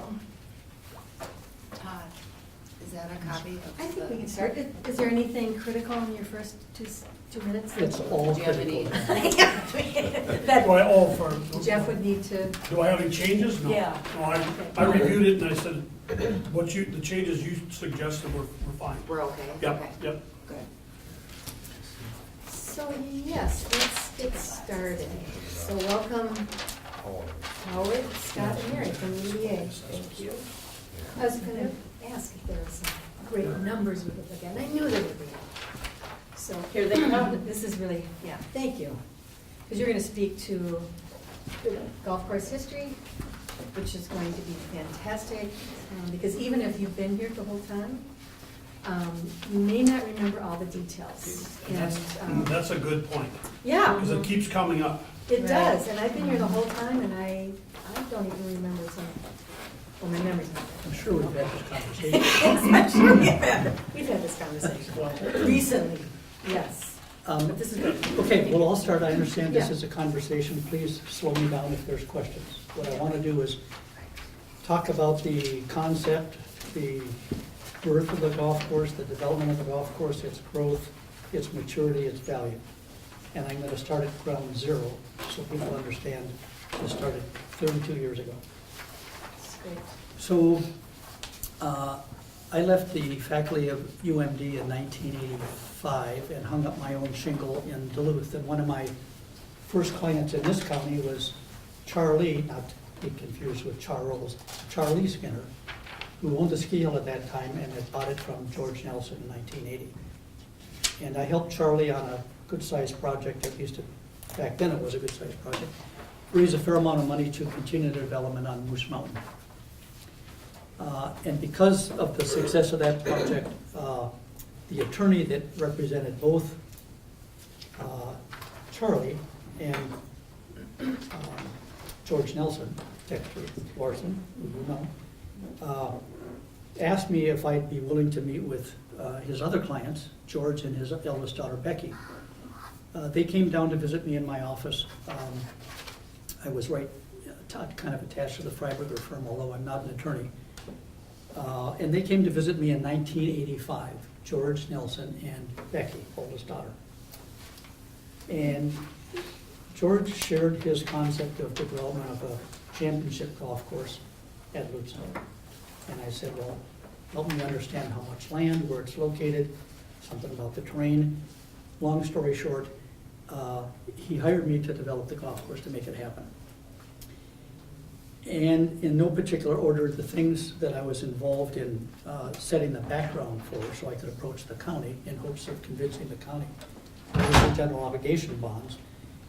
We hired the National Golf Foundation to do a feasibility study. They're number one in the country for doing that kind of stuff.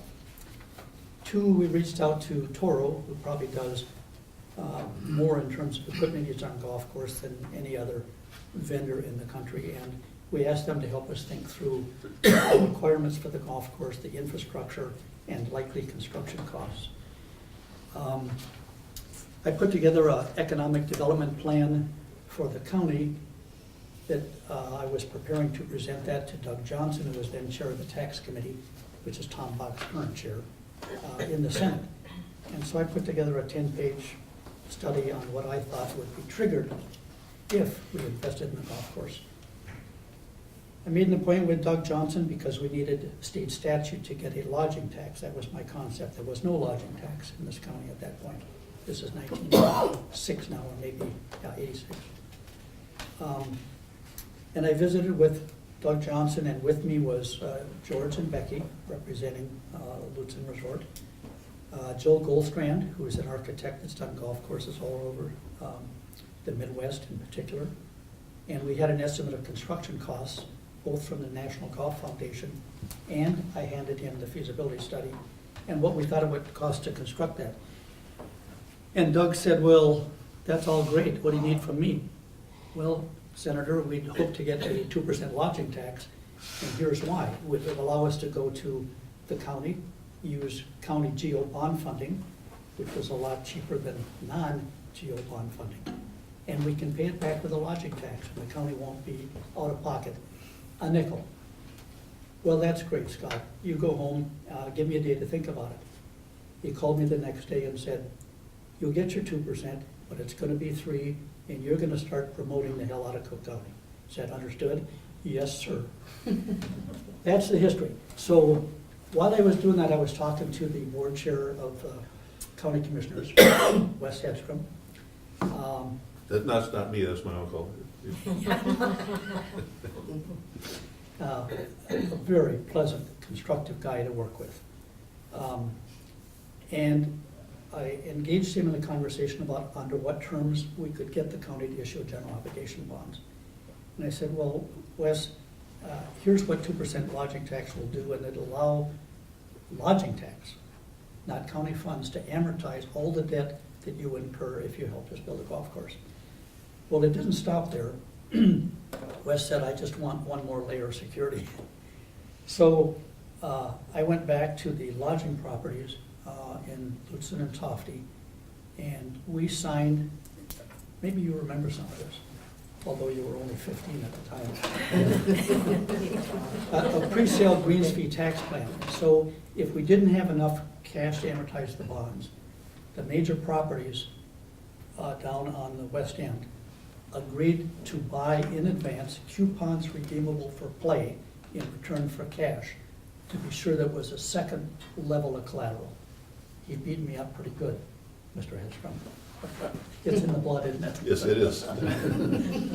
So we did that, and I'll just tell you, those properties were at risk through the real estate tax mechanism of something like $400,000 over the course of the bonds, and we were lucky that we never had to exercise that. But that was a major piece of betting on our part to make sure this thing worked.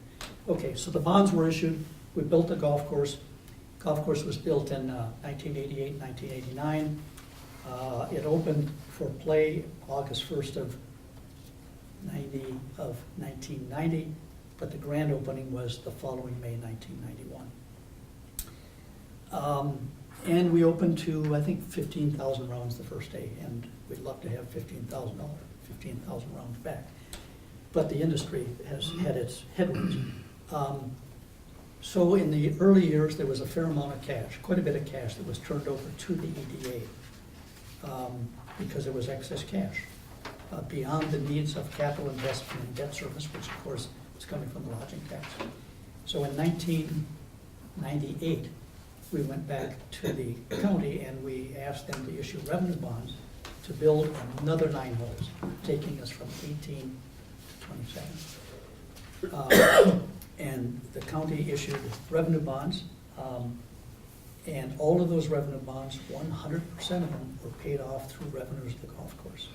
So again, the county wasn't out of pocket for any construction of anything for the 1990s through the payment of the GO bonds and the revenue bonds, the county money. Actually, the EDA. Yeah, actually, the EDA. We had the EDA issue the revenue bonds, fully paid for, again, no county money. Okay, if you look down at the bottom of this page that Mary handed out, I just want to show you that the Cook County GO bond was for $2,115,000. There were some other sources of financing. The IRRB. It's 386. I'm not there yet. Oh, I'm in the wrong place. I apologize. It's okay. Let's see, IRRB, we got a $60,000 grant on the front end for septic design stuff. They loaned us $200,000, they were fully paid back. Soil and Water Conservation Grant for $80,000. Arid Electric lent us $200,000, they were fully paid. And then the county bond and federal EDA in the amount of $500,000 through the EDA. So the subtotal for the first 18 holes, nearly $3.1 million. We issued the revenue bond through the EDA for $1.8 million to complete the construction of the new 9. Total amount, just about $5 million. No county dollars. A lot of county support, but they had their collateral. So before I go on, I just got a couple more things I want to ask if there's any questions about the origin and development. Just clarify, because when you say it went through the EDA, some people believe that that means we're shuffling nuts and playing a game, and that the EDA levy is actually Superior National's budget. So could we just clarify that? It was not. Thank you. And never was. There was, just to be clear, there was a loan, a working capital loan, because we used to go to Grand Marais State Bank for working capital purposes, because we had no cash flow after the golf course closes until it opens. And we were told after we'd done that for several years that we could no longer borrow privately, we had to do it through the county. So there was and continues to be a relatively small working capital loan from the county to the EDA. Thank you. Jenny, any questions? I'm gonna get to real estate taxes in a minute. Okay, no, but I really appreciate this, and the reason that I I talked to Mike about a presentation was we have a couple new commissioners.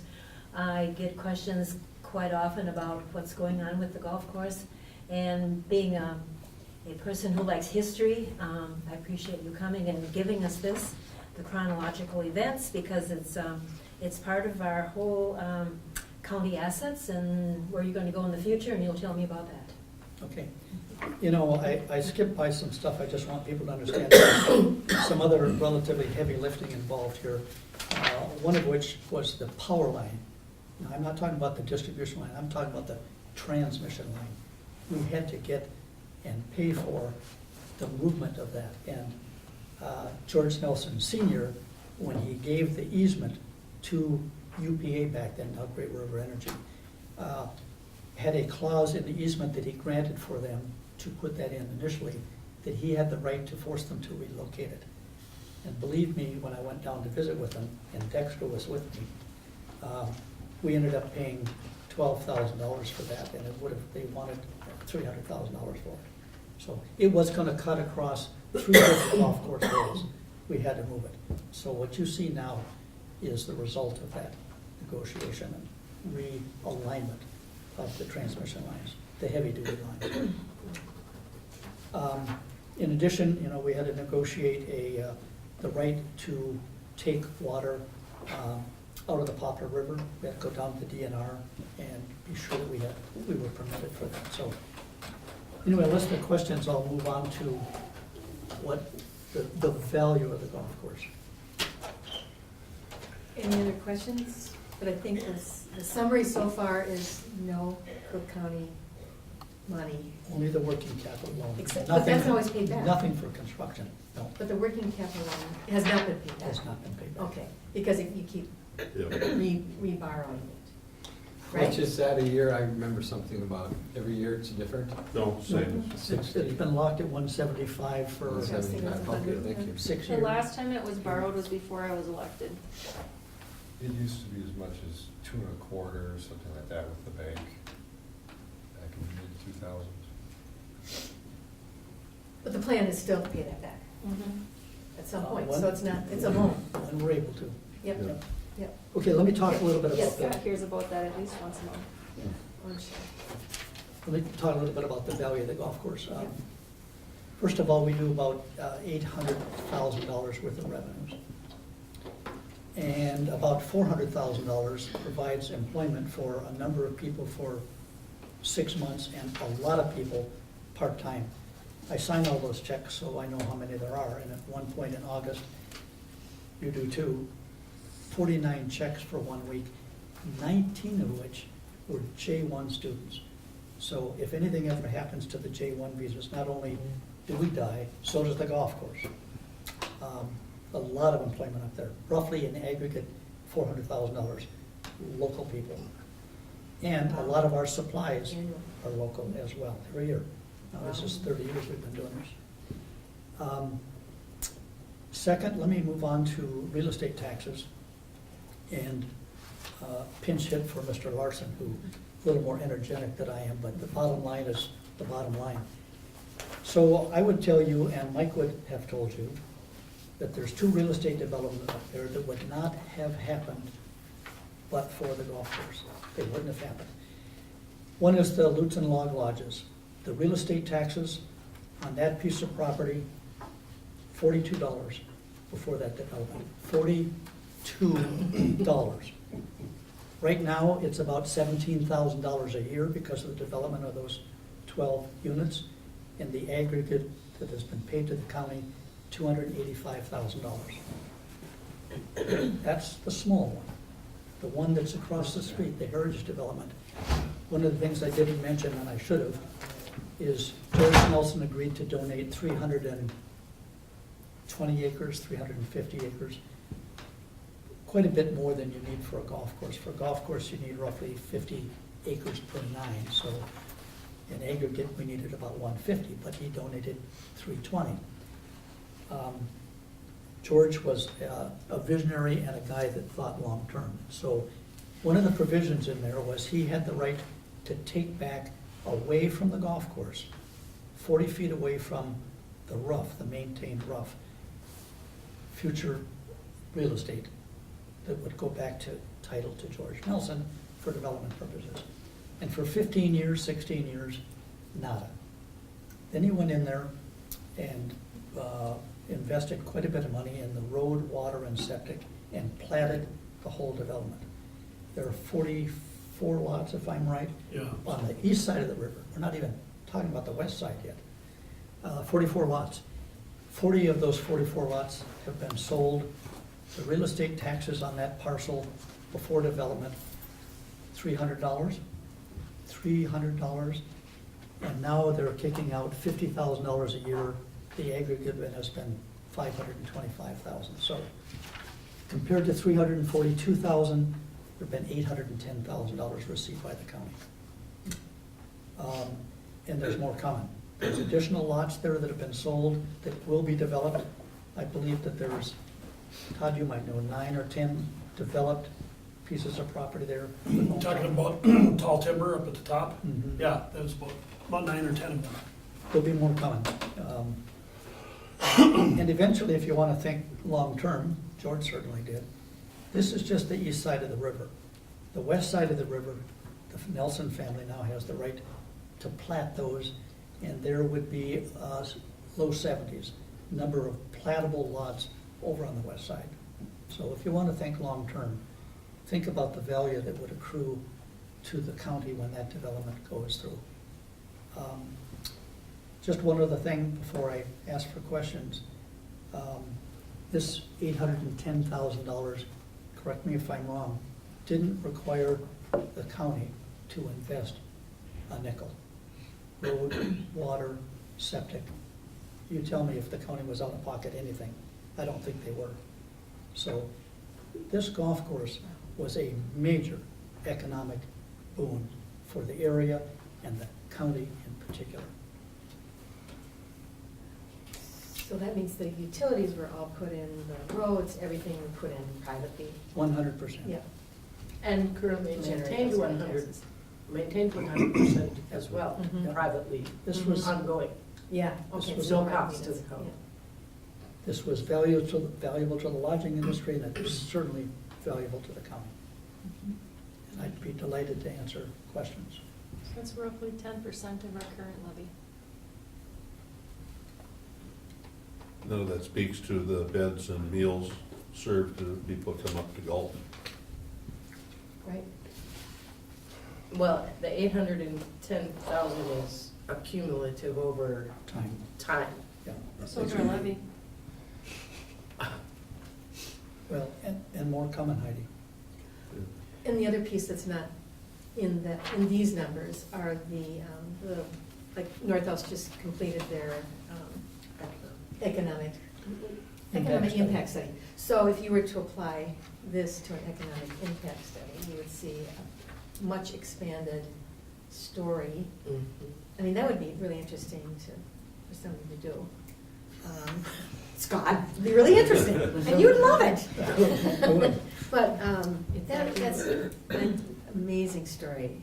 Well, let me just circle Yeah, back, yeah. how important it is for this county to recognize that it's important to keep that golf course healthy. Because if it isn't, you're not gonna see the development continue like you have. I think if we look at the big picture from what you said about our congressman suggesting that we need to promote Cook County to a large degree, when that happened was, look at where we're at now. I mean, just that being an anchor to the county and what's happened since. Now, we all know, and it's interesting that you talk about this started in 1986. That was the year I moved away from here. Because I couldn't find anything as what I saw as a future for myself and my family. So I moved away in 86, and then, by 94 things were starting to happen. I was on city council in Grand Marais from 82 to 86 as a young man, and we studied tourism promotion and all these things. Went to Traverse City, Michigan to see what they had done with their natural harbor, and we didn't get anywhere in that 4 years that I was on council. And I thought, well, I have to do something for my family, so I moved away. And then seeing the changes that took place over that period of time was amazing. It's unbelievable. And Northhouse, I doubt that they'd be able to thrive the way they have if it weren't for anchors like what we have at the, and look at what Lutzen's future plans are. And not to say what you mentioned about the west side of Poplar River, if they do plat 70 lots, and I'm sure they're probably waiting for the market to see what happens with the golfing industry, because I know the golfing industry in Minnesota has taken a dive the last few years.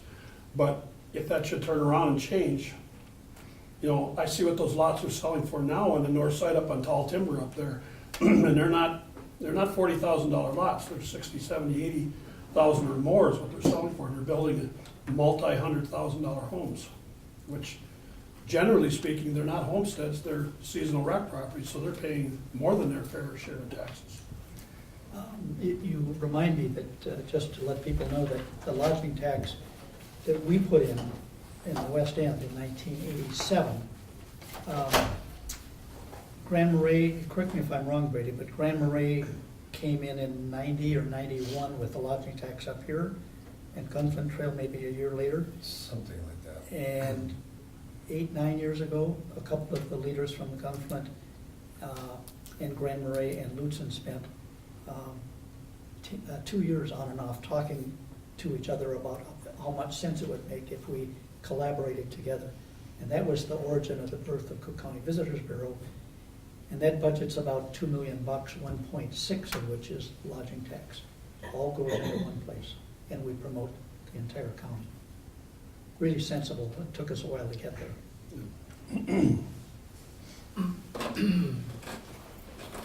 So, yes, the construction is complete. Okay. And so you look forward to next year with all the different areas open? And you're planning on doing some signage, some different signage down by the highway, and advertising? I think there's 4 components of what we want to do. I think everyone's aware that part of the tax abatement bond agreement that we reached with the county mandates that Cook County Visitors Bureau contribute $50,000 a year for marketing purposes to the golf course for 10 years. And we're halfway through that maybe. So 50 grand comes in, specifically earmarked for marketing. We've asked for an additional 100 this year because we've got a championship golf course fully resuscitated and better than it ever was. But you don't know that when you're driving by. So the components, Jenny, thanks for asking the question, are extra promotion, because we've got a grand opening with 27 holes, 18 of which are brand new. We have very poor signage, we have poor landscaping, and the fourth thing that we would hope to address is the asphalt. If Mike Davies were here, our first-class superintendent, he would tell you that looks pretty horrible. It doesn't look like the golf course looks like. Those are the four components. There's no way on a total of 150 we can do that. The asphalt alone would chew up a substantial portion. But we want to start with the signage and the landscaping and a re-energized promotional budget beyond the 50, because this is a special, special year.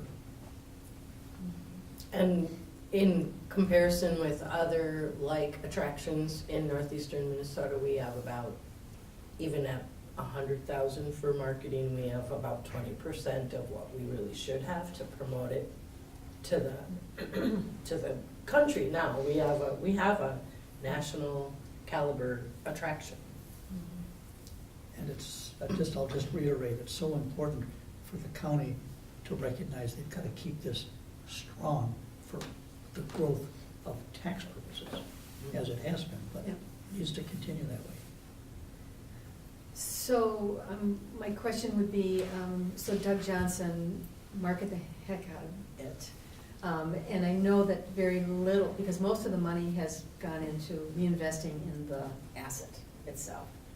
So there hasn't been, only that 50,000 is what has been reserved for marketing. So real marketing has not been done except by partnering not partnering resorts, but area resorts and so forth. And Visit Cook County now is, just in marketing the whole region is doing some pretty sophisticated marketing. So my question would be, I'm absolutely in favor of this 100,000, particularly to get that recognition on the highway. That is critical. That's just normal. But how do we maintain, I realize that as you market, you get more business and you keep plugging that back into marketing. So, and I realize that the EDA will be working on a plan for the future of future marketing so that we can maintain and grow. Because really we're almost starting from scratch with a world-class facility with the marketing. So it's kind of daunting, and we've got to start, like you say, the value to the taxpayer is enormous. How do we sustain and grow that asset? Well, so far, we're just looking ahead to 18. Yes, okay, just 18. So we had a soft opening in September. I was impressed with the number of rounds that we pushed. And I think it's because of the opening, the new part. And I was out one afternoon and just interviewed a few people there, and they were really happy with the course, taking pictures and Facebooking their friends, which is the best you can do. So I think, my goal is to give it a really big push, since it is new, to try to get it out there and get people on the course next year. And then, hope that it sells itself after that, or it helps. We'll have to see how it's all going to be driven by rounds. I mean, the more rounds we sell, the healthier we'll be. So the 100,000 that I'm looking at that as just a kickstart, to get people back on the course that maybe haven't been on it for a while or haven't been on it ever. So it's kind of a hedge against the longer term risk of paying off new bonds and all that sort of thing. And obviously it's been carrying its own, unknown to most county residents, but it's been carrying its own weight. But our goal should be to make sure that it does carry its own weight over and above the other benefits that have been articulated here. The point of the advertising isn't to maintain our current level. Right. Is to grow The it. point of the advertising is to increase what we have, and that income will then be used to reinvest and increase for future years. Yeah. Scott, what's your marketing budget at Lutz Resort? You're talking about arm's length dollars or staff value plus arm's length marketing dollars? Your investment that you put in, your marketing for a Including resort. staff? Yeah. 350.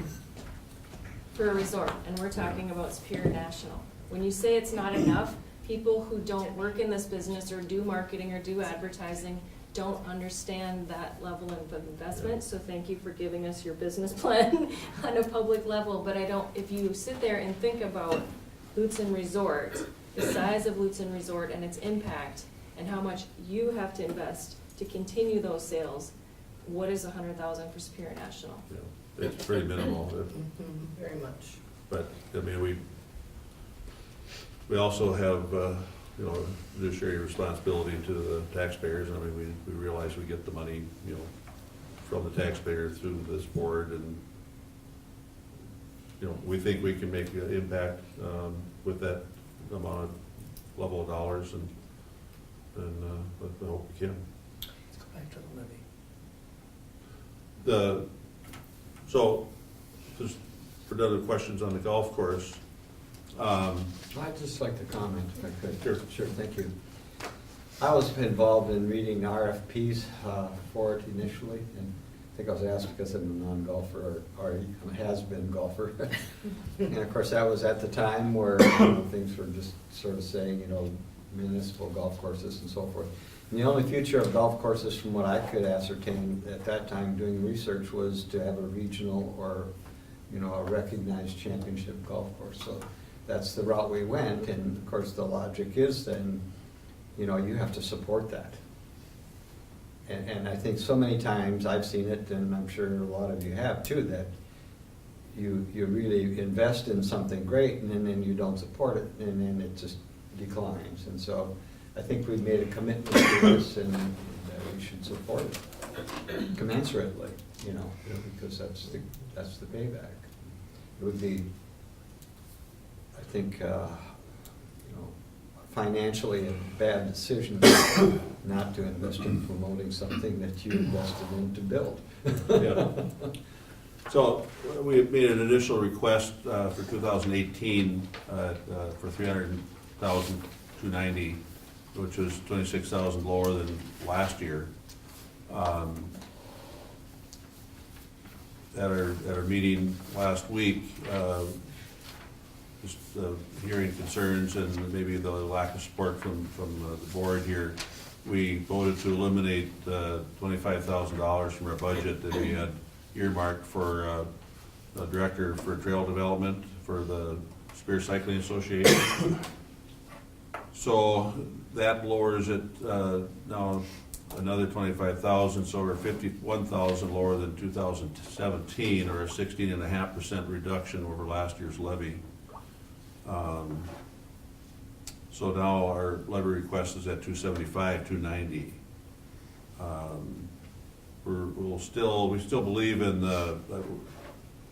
we're pretty bullish on this whole cycling thing. I mean, it's just an up and coming sport, and through Mary and our director, we will continue to help the Spear Cycling Association looking for funds through grants or other methods to fund that position.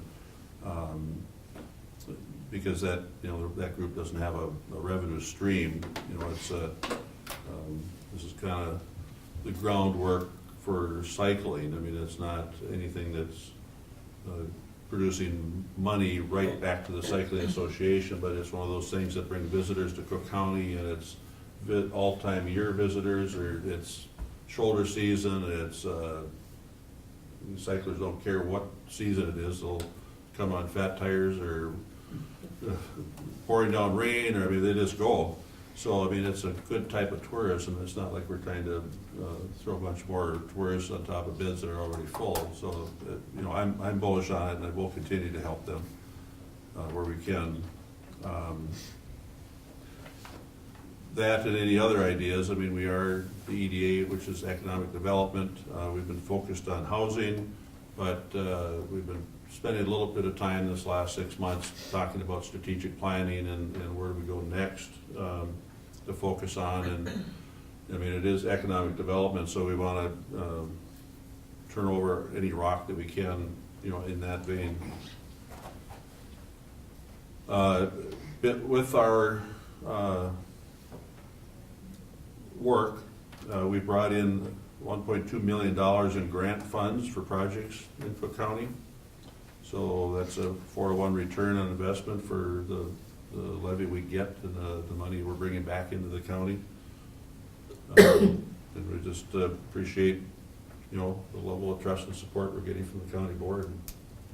It's all volunteer. I mean, it's not always fun to be in public forums, but, you know, it's nice to have your support, and we feel like we're doing good work, and our board is enthusiastic, and we have a great director in Mary, and we think we've got things moving in a good direction, and look forward to your continued support at our reduced level. So just for clarification, the reduced level is 50 or 25 less? Yes. 25 from the, 25 less. yeah. I will, our bookkeeper is out of town this week, but when he returns, I will email to Jeff and to Brady an updated budget request spreadsheet that shows the It'll mountain be- bike director position at 0 instead of 25,000. Sure. So, you know, I mentioned we've been working on housing for the Grand Marais Workforce Housing, which is over on the west side of town. We have 4 foundations in place. There are 2 of the houses have full garage, 2 of the houses are gonna have just kind of shed buildings, storage buildings. Those 2 buildings are in place. Because of weather, traffic, construction, the houses are coming from Moorhead? Red Lake or Red Lake. Red River, somewhere northwest. 300 miles. Red Lake Falls. Red Lake Falls. It's been a logistic problem getting those houses here just because of daylight. They have to run during daylight.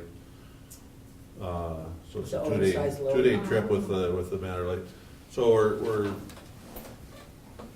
houses are ready, the foundations are ready. We don't know how many houses are gonna get placed this year yet.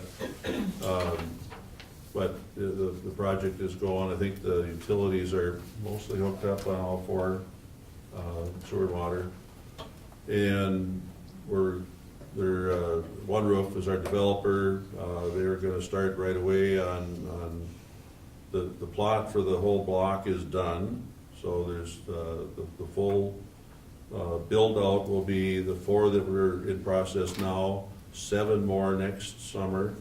And then the future would be 2 16-unit apartment complexes.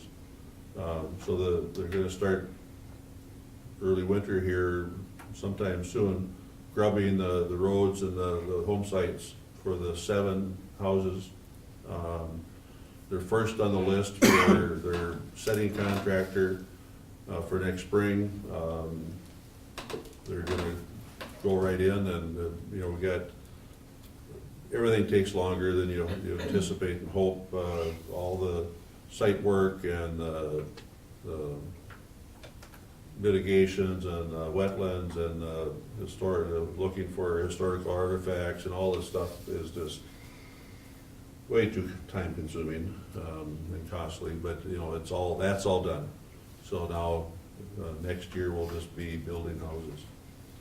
We are also working toward probably placing order for the 16 units of rental housing. It'll go next to Airhead Electric, and that should start next spring as well. So I'm about a year off on where I'd hoped to be, but we're still there. Still closer than the 40 years we It is. started. It is. So, I'm moving into the 2nd year of my 2nd term, and I've been waiting since the day I got elected. Yeah, I know. for this, so. That's 2 16-unit apartment buildings, did you say? That's what he said. I think he it's had one, excuse me. Okay. But there's room to grow. Yeah, there's room for. We could put another apartment building in there. In Grand Marais, the plan is for It- 116. One there on the north. 11 single-family homes and Yep. 1 16-unit. Okay. And then another 16 down in. And then 2 16 units. 2 Yeah. in Luton. Yeah, That's right. where the 2 Yeah, 16s. Okay, thank I you. don't have full notes here in front of me. So your budget's at 272 million? That's our request. That's the final number?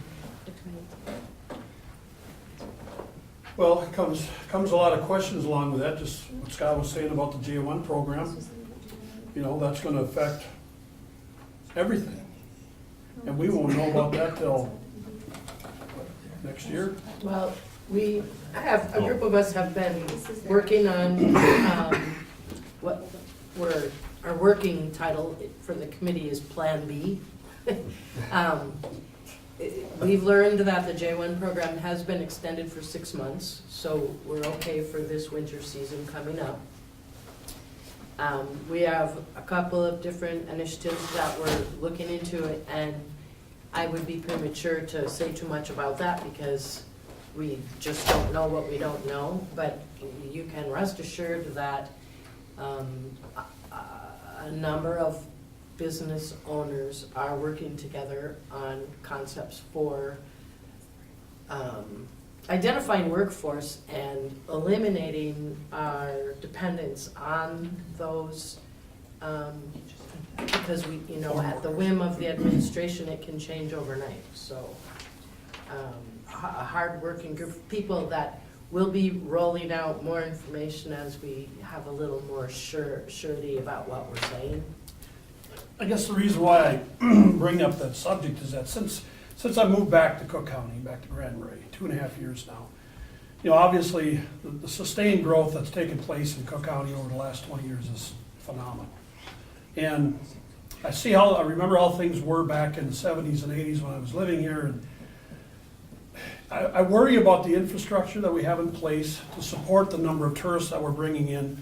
I don't think we have enough beds. I don't think that's really in question here. We have a lot of traffic at any given time from June 1 to end of September. And thing that my wife and myself noticed was just how many less housing or lodging rooms do we have now than we did maybe 20 years ago?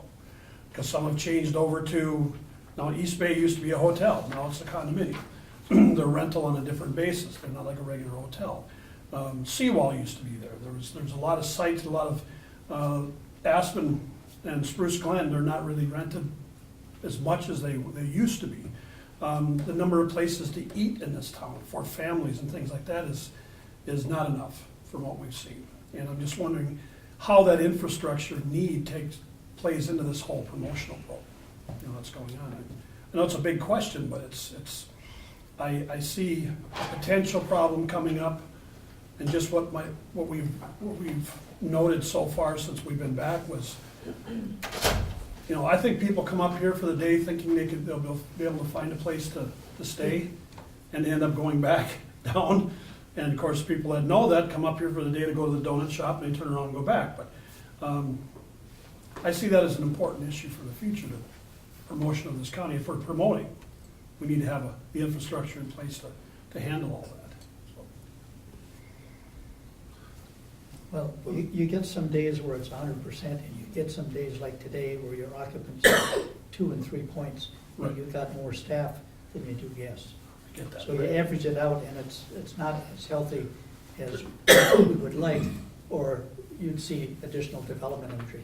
The only piece of development that I'm aware of, certainly down on our end, is Surfside, and that was designed to be a 2-year build-out, and he's in year, 6 now? And he's maybe 1/3 the way done. Yeah. That's the only thing I see on that end. But one thing I think that is happening is the slow season is getting shorter. Yeah. Those owning and operating the businesses will tell you that actually this year, the busy season started in May, and it went all the way through MEA, the end of October, not the end of September. So, you know, then we just have this November for everyone to catch their breath, and pretty soon we've got skiers and snowmobilers, and we're rolling again. So we're almost at the point where if we have enough of a steady level for more time of the year, Scott, then we might attract some developers to add to our infrastructure. But the winter weekends are fair. Midweek in the winter is not. It's way different than it was back in the 70s when they rolled up the sidewalks. Yeah, No, for sure. And the marketing isn't necessarily to bring new people in, the marketing is to remind you that when you're here, besides what you're already doing, you have this opportunity, Yeah. so. Okay, we need to dig into this, cause there's some confusion in this budget over here, and I know that there's confusion in the community, and words and things are put out there, and it's confused. So, what we as the commissioners got in our packet was our non-mandated levy sheet, which includes the EDA. And the amount on here is not the amount that you said of the 275, because the 60 Oh. is included on our sheet. Yeah. You want me to address that in one sentence? Well, you can address it in a little more because people really don't understand it, and I had someone contact me because they were watching the meetings from last year, and one of the comments last year was during the bonding discussion, not the budget, not the EDA levy, but the bonding discussion, and during the bonding discussion, Commissioner Moe asked you if the EDA's levy would go back down to 180, and you said yes. Well, in looking at our past amounts, we weren't at 180. We haven't been Right, anywhere near 180 240. since 2015. And so there's all these numbers flying out, and some people are stuck at 180, and why are we at 275, and why does this say 335? So, and when you say, well, we're less than last year, well, that wasn't the alleged promises that were made. There was not a promise made. I got asked that question. I did not promise Commissioner Moe nor this board that we would go back to old levies. I said we will be as responsible as we can with the levy we have. We'll try to do the work that we can to the best of our ability. I did not take the bait to answer Commissioner And Moe. Scott said pending any unforeseeable. Yes. I mean, we said that, but it's very confusing, all the numbers we have out here. Okay, well, the 60,000, and Brady might need to help me here. Yep. For reasons that I was not privy to or nor was I a part of, the county decided to reach out and help, correct me if I'm wrong, Grand Marais address the GO bond that they issued many years ago for the BDA park. And so that agreement, as I understand it, was $60,000 goes to the city, but it didn't go to the city. It comes to us, and then we write the check. And the EDA was not part of that discussion. That was a discussion of the county board and the city. I think I can speak for the EDA board. We'd be delighted if you did it direct to the city, because it's Yeah, confusing. exactly. It is And confusing. it serves no Good purpose point. for us. Could someone explain that a little bit to me more? This is really confusing. Well, I mean, we got $60,000 that goes to them, it goes to the city, why? because the city created the BDA, but the EDA actually created the development out there. The city bonded for it. And the requirement was that the sale of the lots, they would pay that back. And there weren't enough sales to pay it back. But the special assessments continued. They're still there. The requirement is still there, the payback from the BDA to the city for bonds. And the EDA did the development back in the early 2000s. And so it's really between the EDA and the city, except, and it always was, except they came to the county and said, would you please help us with these bonds? And the county said, we will, but we're gonna levy it through the EDA levy because that's where the responsibility lies. One other thing that's important to notice is when we've got title to those lots. I mean, we own them. When we promote, sell, negotiate, sell those lots, those dollars go to the city. We don't gain any ground on that. Because they go to pay down the GO bond. For the bond debt. Okay, so Nothing the city's comes to making EDA. profit. So, No, the at city some is not making point, profit does if there this go was. away? If there was. Till we There pay was. off When the the bond? bonds are paid off, That's another $1.2 million or $1.3 million. And the original estimate on the assessed value, help me Heidi, was around $60,000 per lot to amortize the bonds. And they're selling for 30. Less than. So there's no way it's gonna fully amortize. And they're in the EDA, so the EDA, if you look on the EDA's budget, the EDA pays the property taxes on them also. Right. Interesting. How many lots do we have left? A lot. 24, I think. Okay, thank you. 6 or 7 are sold. Yeah. 2, 3, 4, 5. 6 or 7 are sold. All right, thank you. So just as a recap of what we've all just been talking about, out of this 275, 290, 60 of that goes right to the city? No. Okay, 60 is on top of that? Yes, you'd have to add the 60. Okay, okay. It's a pass-through more or less. Got it, Yeah. got it. So we're not talking about the city part in this 275, 290? We are not. Okay. That gets us down to So let's 330. not get confused. Yeah. I But it's apologize. We- confusing, No. because when you look at Yeah. our budget on here, it doesn't, it says 335. And that's my fault because I shouldn't have sent this out. I should have sent this out. Got it. This was not intended to be, this is intended to be the conversation Got about the it. non-mandated The budget that items. we present to you This is what stuff is- we are spending Yes. or expect to spend. Got it, got it. This Just so we're other- all on the same page. This and we other understand 60 it. is, Good question. I mean, yeah, it's kind of Yeah. this, I understand now that you need to levy for it, it shows up at your levy request, but it's not money that we have to spend. Right. So can we delineate that? Yeah, okay. I think that would be helpful. Which is I have the budget with the 275, if anybody wants to look at it. Great. Great. So any more reporting, any more questions, things that need to be clarified? How many people here bought their season pass for golf next year? I was gonna say for skiing. It's not golf season. I heard it wasn't golf season. When we send out the invitation, I'm sure they'll be among the first to sign up. I'm a really bad golfer.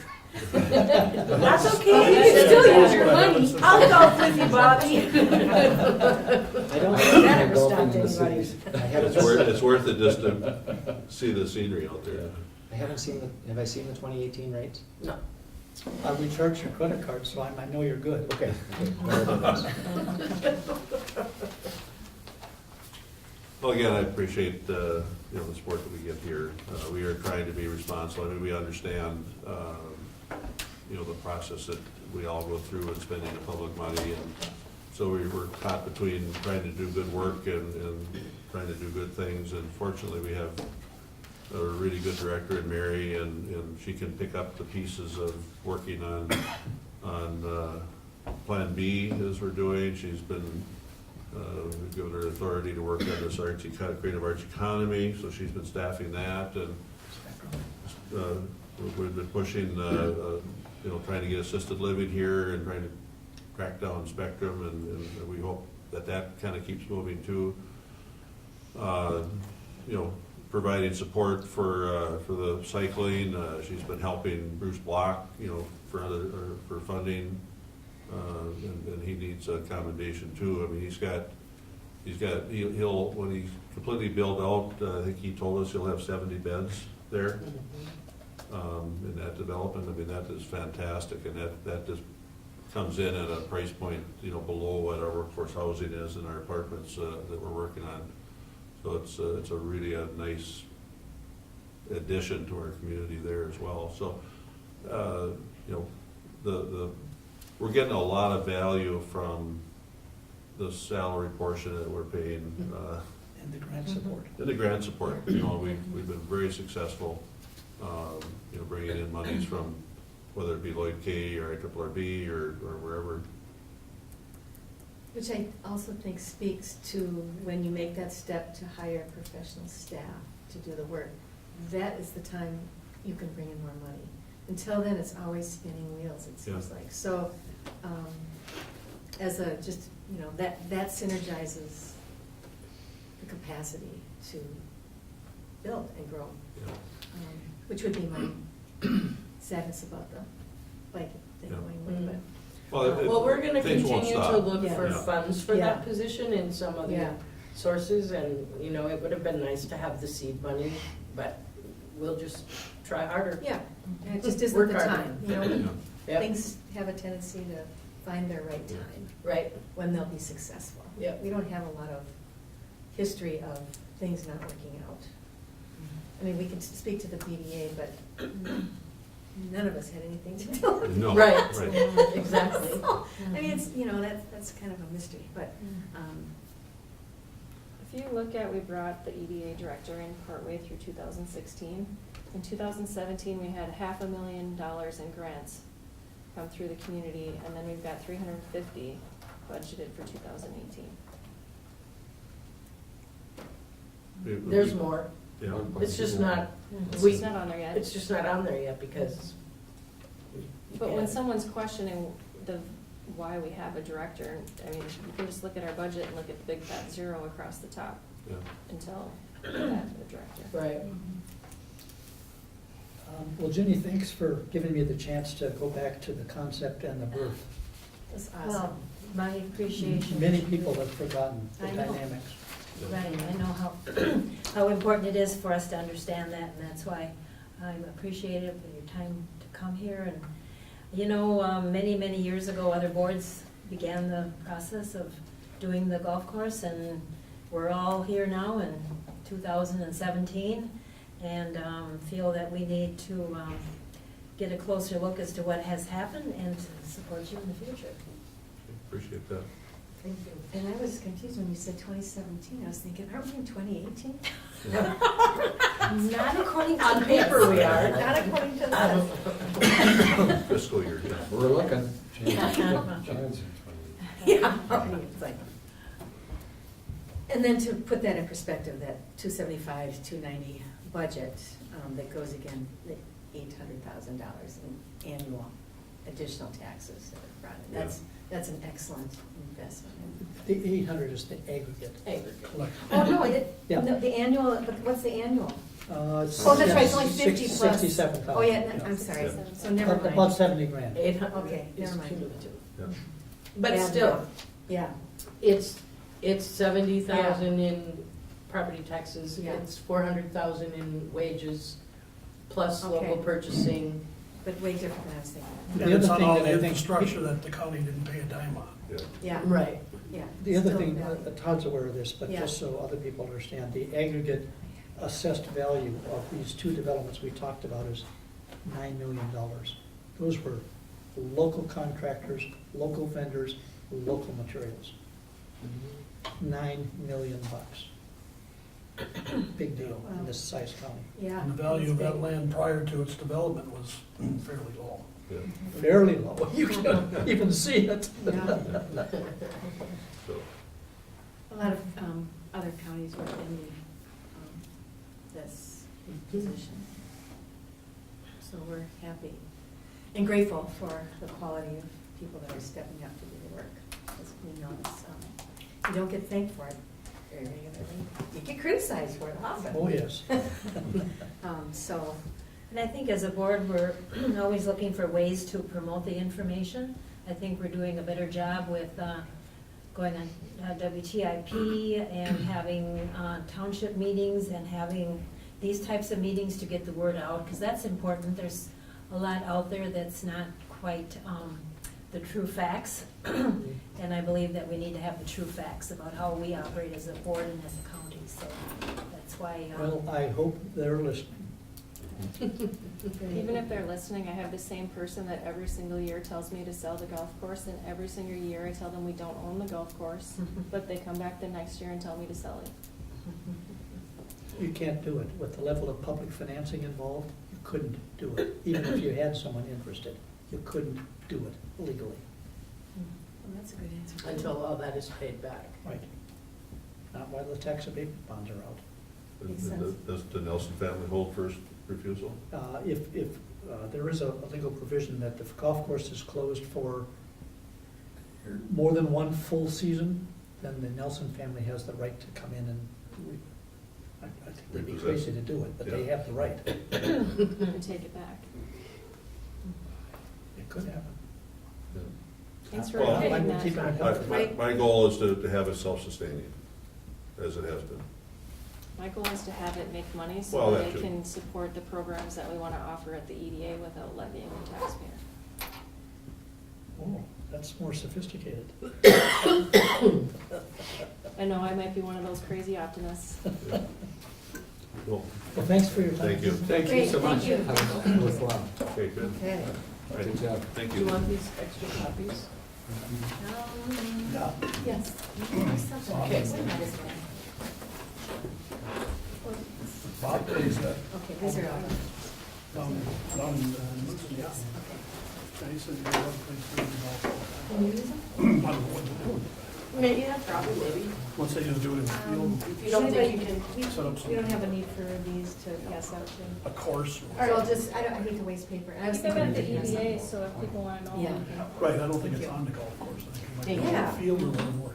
Don't they sell Great, these thank you. like baskets or something that kids So next, we need to take a break, or are we good to go? Madam Chair, if I could, I'd suggest that we take 5 minutes. Great. And then I would suggest that we change the order when we possibly talk about the truth and taxation format Great. and agenda, because we've got Todd and Valerie here specifically to talk about that. Great. Because they may or may not want to stay and have the conversation about looking at the discretionary budget requests. Excellent. So if we take 5 and come back and sit Great. with the agenda and Excellent. format. Great, thanks. All right. I'm gonna leave the Camera running? running. Okay. Is everybody good? Okay, so, We'll go ahead. Yeah. I've been trying to reach the candidate. And I felt it was pretty important. So I did, we had a conversation and I talked through the things and the questions and I said this afternoon, I'll get that off to you. great. So. That's the norm. This is going to break review. I asked the I forgot to ask. Sure, this chair is out, so I asked her. Yeah. Like, what do you say? She's looking at you. I started with not that. me. Yeah. He said yes. I don't think that. Consider this a conversation. Hey, Val, I've Yeah. got the latest release about the fire, a report on that yet? So, yeah. Okay. Do they report on Is it? there I a really- report, Yeah. I was starting to get. is there a report out that I can have? Yeah, yeah. And it turns I out have that the where release. it is in southeastern Minnesota. it's the same You kind mean of from stuff Fire every Marshal's week. report? Yeah, the sheriff's office like it was. Because I sent out an We should have application for the made that, but we don't have anybody who's like this. He Yeah. said, Did you want he to said, read I now? should have you. No, I'm going after this. It's gonna be a long one. End of the day, I'm not, I was wondering. boy, it's a lot of figures. Yeah, well, from our board meeting, we didn't have a whole lot. Yeah, no, no, it is. I sent that. Social applicant. We're just going, yeah, you can have it. I'll try. I was sort of brain dead yesterday. I had a meeting till, yeah, I had 4 meetings yesterday. Oh, And by the time I got to one, our Cook County Community YMCA Council, I had to give a report at about, I think it was around 6:30, 6:45. I was Yeah. struggling because Yeah. my mind was sifting through everything I today, guess and that way. I Yeah. was trying to remember something Right, about. right. Even when you From, take good from notes. 2 months ago, Yes, yeah. and then Yeah. it would, But, I'm you know, sure it's it all works dependent out. on what the Yeah, yeah. conclusion of the criminal investigation is, if it was somebody else did it. If there was some, but yeah, Because I need to be able to get all the facts processed. the preliminary report, I'm sure is valuable, because the conclusion Okay. was Yeah, made so- to us, and worked with DPS on that release, so Okay, straight from the fire marshal's office. all right. So I'll it's get a hold gonna be of that. available. Thanks.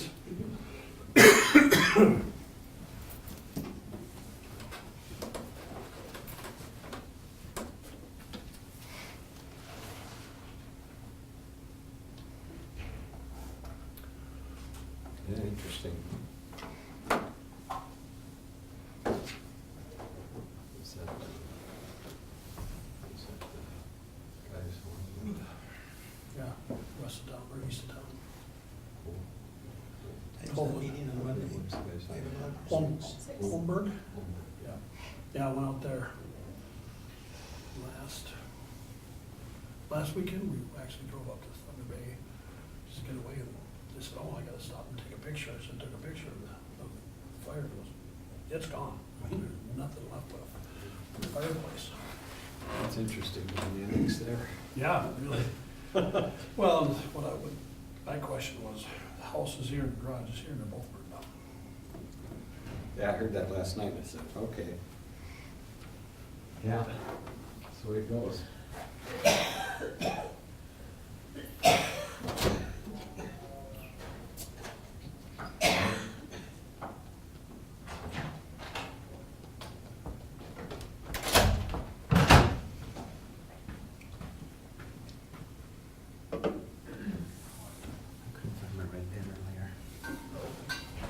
stole it?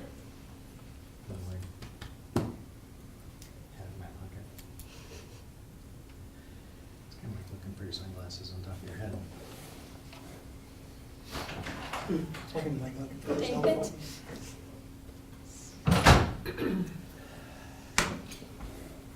It's like looking for your cell phone. Where's that? So anyway, next week, pre-sale tickets, Eagles and Jimmy Buffett at Target Field. I seen that. I think I'll pass. Eagles and Jimmy Buffett? Eagles and Jimmy Buffett. They're doing part of the tour. event. What do they get to for Glenn Fry? Ozzy Osbourne in April And Fry's, Ozzy Osbourne's final tour?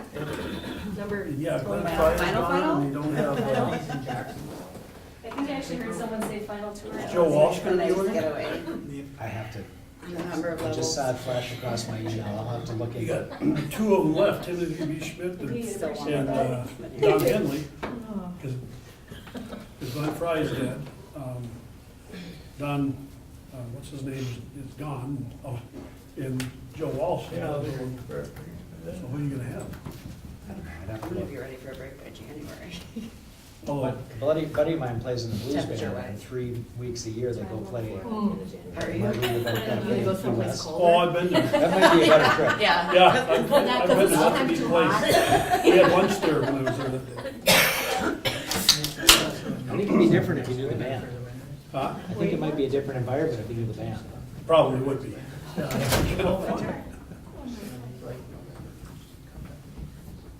You're too young. I'm looking. She's younger than you, isn't she? Yeah. Yeah. Okay. Yeah, I'm probably the only one that goes further north. I try. I go to Alaska regularly in the winter. It's the only time I go. I don't enjoy any of it, but I still do it. At least we don't enjoy it. Right. Yeah.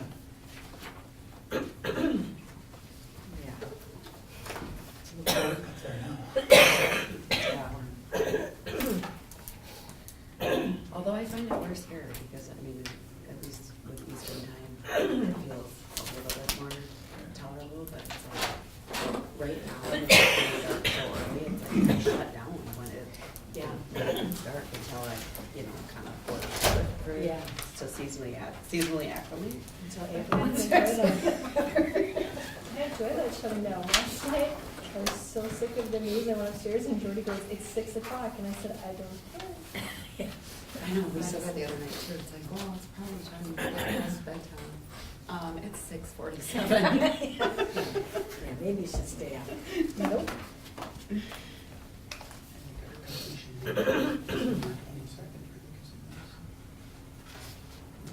Oh, good timing. Okay, are we all here?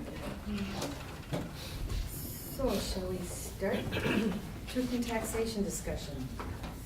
So, So- we'll organize ourselves. Yeah, so the discussion is really about the format of the meeting Yeah.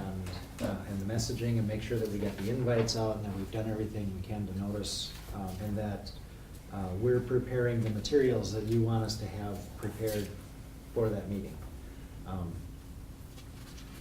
Valerie, do you have an opportunity to summarize the conversation Brady and I had? I do. We had with Brady this Look at that. Monday? We met yesterday just to review what is outstanding and the opportunities to just do a final push of communications, reminding and encouraging folks to attend the Truth in Taxation meeting, what the purpose of the meeting is, and then just a review that, it is a requirement, however, or it is a requirement that counties hold a Truth in Taxation meeting. This year, Cook County held a number of public meetings dedicated to it, but that this will be the final dedicated special meeting to the budget conversation. So this year, we had a number of consistent communication materials, including the mailer that went out with the tax statements that have gone out yesterday and today, wrapping up this week. The notice that also mimics the communication out there, so people are recognizing that it is from the county and that it is part of the budget conversation. And then yesterday, we also reposted the video that was produced around the budget to remind people, kind of what the position is and what the conversation is, and then encourage people to come out over the next week to attend the Truth in Taxation meeting. And then also encouraging, or just reminding folks what it is not, that it is not, a meeting to discuss individual assessment values, and then what they can do, if they do have questions about that. So twofold. And for that, if you'd like me to I can be here to take those names for people that want to discuss that with me, make that available so they don't take up the time for another reason at the budget hearing. And we are getting calls. We've been getting calls already, so. And basically the calls are, geez, why did my value change? Well, that was last spring, So we're moving on, but we've had a few calls today. That's the first question my staff asks when somebody calls. They say, look at your statement, did your valuation change? Look at your significant value notice. And then, on this T&T notice, they can see that too. Right. So when they call on that, or did your classification change? And if it did, then we refer them over to the assessor's office. And like I'd said last year was the first year we did a mailing, tax statement and valuation notices together. First time in Cook County ever, and the valuation notice was bright yellow. So, and I have talked to a few people today that they said, well, geez, I guess I missed that. Well, it's gonna be a learning process where people get used to seeing them together and when and how, because it's all spelled out on the value notice, who to call, when to call, what the options are, so it's just education. And the dilemma is everybody gets so much mail every day. Yep, yep. And that's, part of what we're buying is the overwhelming amount of information that goes to every household every day. I think the amount of calls that we're getting this year so far is down from what was last year because the value notices and tax statements were mailed separately. Yeah. And some people didn't, they didn't pay as much attention to two separate pieces of mail. Well, now they're together, so it's, hopefully people will be paying more attention. We'll see by the end of this week or by the end of tomorrow how the volume is. So just to close the loop, then the next steps in the communication process are to post the notice to the county channels, so the website, the social media channels, a formal media advisory inviting media to cover it and providing all the details will go out today. And then this notice will go out as a public service announcement, just encouraging people through the media to attend. Did it get in the paper as well? Yep. There's a required notice to the newspaper, and that'll hit the paper Friday and Saturday. Okay, yep, so then that's the final communication tool. So, Todd, you were just saying that you haven't received as many calls this year as last year. It doesn't appear to be. Yeah. All three of us in the office have been taking calls, but it just doesn't appear to be as many as last year that I remember. Because I had a bunch of calls as soon as they got the value notice or the T&Ts, and last year the timing of the T&Ts were mailed out. A lot of people got them, the day of the meeting, and they weren't real happy about that. I think they went out a little earlier this year for them. So that if we can field some of those calls ahead of time, that's good. And then we end up with some calls after the fact as well. So we'll just have to keep track of how many we're getting. And I don't think it's as many as it was last year. And Brady, how's your staff holding up? Good. We don't get as many calls Okay. as the assessor's office does. Okay. And like I say, many of them end up over there. Okay. But, no, I think part of it may be too that we just have basically our levy to deal with this year. Right. The school does not have the two, the referendums. And all the questions that came around that, for example. Great, so we're gonna hold a meeting. So I'm just drafting a letter or an email to Brian to talk about the setup of the room, that we want as many chairs as possible, and I'm asking, would you recommend we remove some of the tables? So I'm just gonna send this to him to put it on his calendar that we want to reset the room for the meeting Monday night Great. for the most capacity that we have. Awesome. And then primarily the agenda for the meeting. I think it's appropriate for the board chair to issue a welcome. Brady will have a part to introduce the formal nature and the need of the meeting and hit the requirements, hit the purposes, address the truth in taxation booklet that he's putting together that will be available on the website. I don't know that we're gonna have anything other than a short summary to hand out, maybe an agenda and a short summary to have available in the room. And then I will do a very brief version of the meetings that we did in August, probably mostly speaking from the summary page. And we'll do a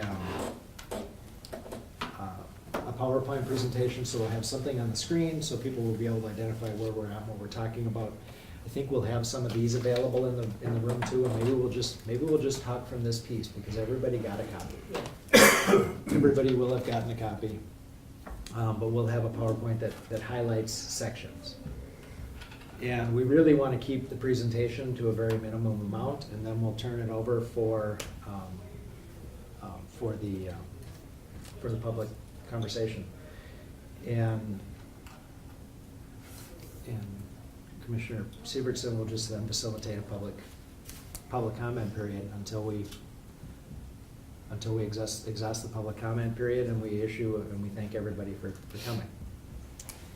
And so this is unlike the public comment that we have before our meetings.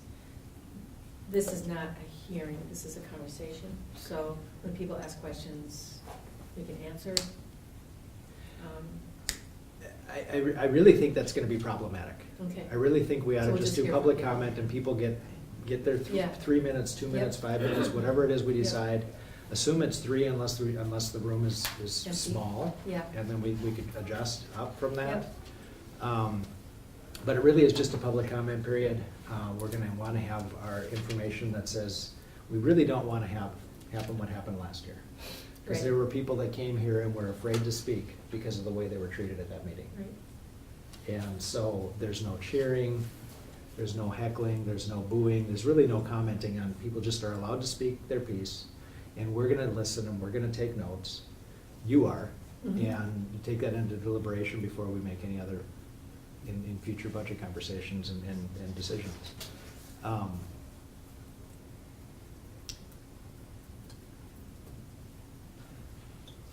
I don't know how much we have to prepare. I really don't think it's gonna be like last year. Right. But I think we have to have the rules laid out that say that we're gonna expect everybody to be respectful Mhm. and to speak within their amount of time. I think we have to have the rule that people don't get to say, my 3 minutes go to this person. Oh, right. You get time. If people submit stuff in writing beforehand, we're not gonna read it from the board. It'll be distributed to the board. We'll make sure that they have it. But the meeting is honestly for the people who can attend. Great. Along those lines, the first line on this notice, truth in taxation meetings are an opportunity for citizen involvement. I think that sentence could create confusion. Because when you read citizen involvement, I think that some people will read that as their opportunity to come and tell us what the levy should be. Well, Which there- you can during public comment. There was, I mean, there's a significant disconnect. There was a statement made this morning that the board didn't listen last year because you didn't do what the people in that room said. And it's important to note that even the 100 or so people we had last year is not representative of the needs of the county. Right? I think the last line in that sentence should be first. Members of the public are encouraged to attend and everyone is welcome. Because we do want to hear what you have to say, but we can't do what you say because you tell us to do it. Well, it's, hopefully they're not expecting instant gratification on the issue, because this being the third one of these that I will have attended since I moved back, and last year being the most, volatile. I hope people have gotten the message over how many public hearings that we've held, how many meetings have I held, communications that have gone out there and the stuff that's on our website now that, look, this is how the process works. We can handle a lot of these things prior to any public meetings. A lot of it's in my office. And I'm hoping that the people are getting the message. There's still those that don't. You know, a certain amount of the responsibility when it comes to valuation and taxation is in the hands of the property owners. It is. That's in state statute. The property owners have a share in the responsibility to what your properties are assessed at and what your taxation is based on that assessment. And that comes with talking to the assessor's office. And I don't know how much there was of that prior to my history. It's better now. I just don't know how to resolve the confusion in truth and taxation. I know there's been messaging in the community that says, come to truth and taxation, and the response is, what's the point? They have to do it by law. They don't really care what you have to say. Well, and truth and taxation in itself is, in my personal opinion, is something that I think is a little bit past its prime, because there's enough mechanisms within our system right now to allow the changes that go on. Budgeting is one thing, truth and taxation is just another layer that creates the opportunity for confusion because of the numbers that are on there. When did these numbers change? All those things are involved. It's just, I'm not sure if something needs to change on a statewide basis for that. I just want people to know that we want them here. Well, the purpose really is for us to be transparent, for us to represent, this is the budget, this is the levy, this is the impact. And the fact of the matter is we've been working for 9 months on this. And I've had people ask questions, and I've honestly had to answer the question with, it's really late in the game to bring somebody up to speed on that, because the people who were elected to do this have been involved in this for the last 9 months. And that really is part of the process, is you guys have run for the opportunity to participate in the process at that level. And yes, you're representing other people, and yes, you're hearing that, and you need to represent that in your votes and your conscience.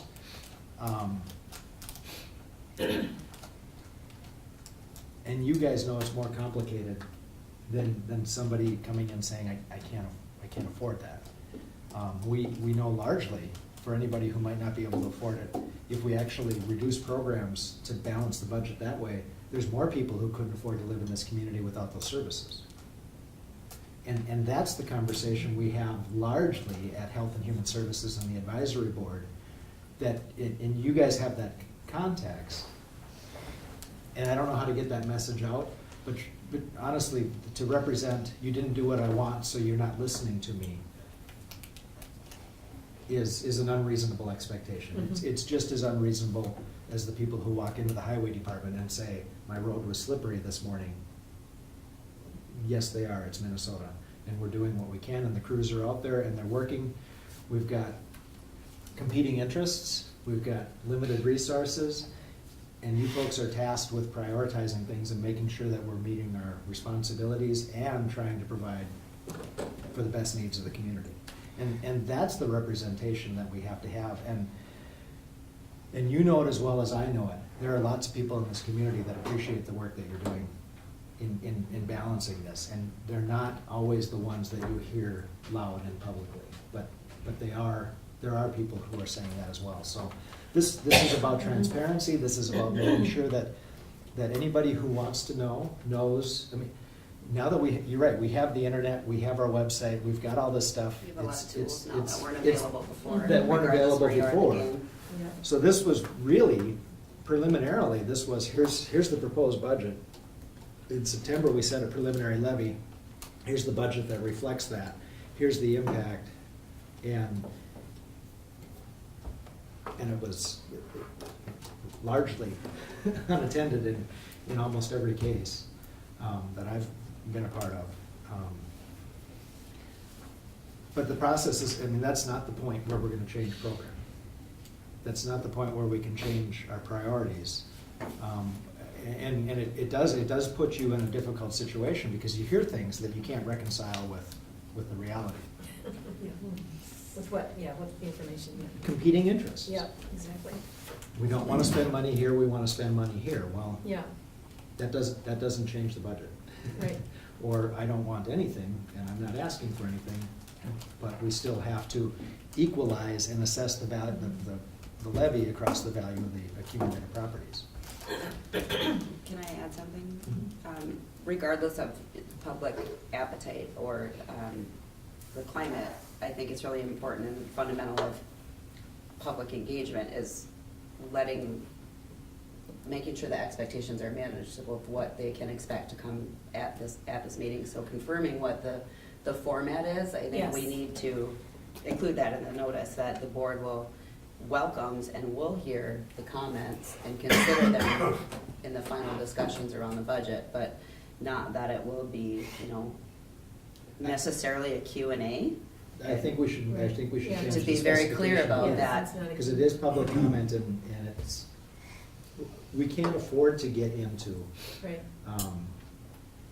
that conversation there. No, because it'll be unfair to the next person. Because the people who aren't there aren't represented. Right. Yeah, but just reiterate that the public comment is welcome and will be considered in the board's decision, but to manage the expectation that it's not going to be that format. In the 2 meetings that I've been here, I have watched the commissioners do due diligence and take notes and follow along, and I know that everybody has listened to everything that's said in those meetings. And you weigh that against all the other information that you have, because we've been working on this for 9 months this year. So I think you're right, we do have to be very specific about that. This is your opportunity for public comment. All comments will be heard, and here's what the rest of the process is. The rest of the process is the commissioners will take that into account. So does that mean then you'll change the first paragraph? Yeah, just slightly, so that it's clear that, even the ground rules of, 3 minutes and to allow for the most amount of public input. It's going to be an opportunity for citizen input. I would just set it at 3 now. Let's just set it at 3. 2 is really, really light. 2 makes people mad. Makes people mad. Yeah, 3 is. 3, if we set 3 and we have the opportunity to make it longer because we have lower turnout than we expect, then we have an opportunity. Right, exactly, and we can set that right at the beginning, but at least then we're under-promising, over-delivering, not the opposite. That's what we don't want to do. And if at the beginning of the meeting, yourself or Brady or whoever gets up and talks about this and say, and by the way, anybody who's here to talk about your assessment, your valuation, this meeting is not for that. However, Todd's in the back of the room and we'll, We've got that program 3 or 4 times. Okay, good. and I just want to make sure that somebody doesn't get up and waste time talking about something that's really Someone will get not. up and say my value went up 100%. Yeah. And in all honesty, Commissioner Sievertson and I talked about this on Monday, that if somebody starts talking about valuation, she can be free to remind them that the appropriate opportunity to talk about that is in April, or now go back and schedule an appointment and talk. Sounds good. I've had lots of people just today, and these came This out is yesterday, amazing. say This is this is, amazing. we really appreciate getting Yeah. the information. And the same as last year when we had our first district-wide meetings talking about equalization, this year was the second year that we had those across the district's equalization hearings. I think we continue with the process of planning to get out and have the district meetings in August next year before we set the preliminary budget, and we continue to have that education. We had talked about having a follow-up video. I think it's better to do it next year, just talk about the process, maybe get it out ahead of April deadlines. And just continue to inform people what the process is, where to look for, where's the appropriate place for you to ask questions before decisions are made. And the appropriate place to ask questions about valuation is with the assessor's office before those hearings happen. The appropriate place to ask questions about the budget is as we're developing it. Truth in taxation is a disclosure of here's the plan. Right. I think if we could also, well, maybe not now, but I think we're going to have a different dynamic next year because we're not dealing with balancing the budget. That gets confusing this year because some people cannot discriminate between balancing the budget and the total budget, and they would like to think that, it should just go away, and it doesn't. because it requires, you know, getting rid of staff, and spending a lot of time on what you want to look at is your delivery of services. But I think then, you know, at some point too, I think we should mention that, you know, we're doing this so we can plan ahead.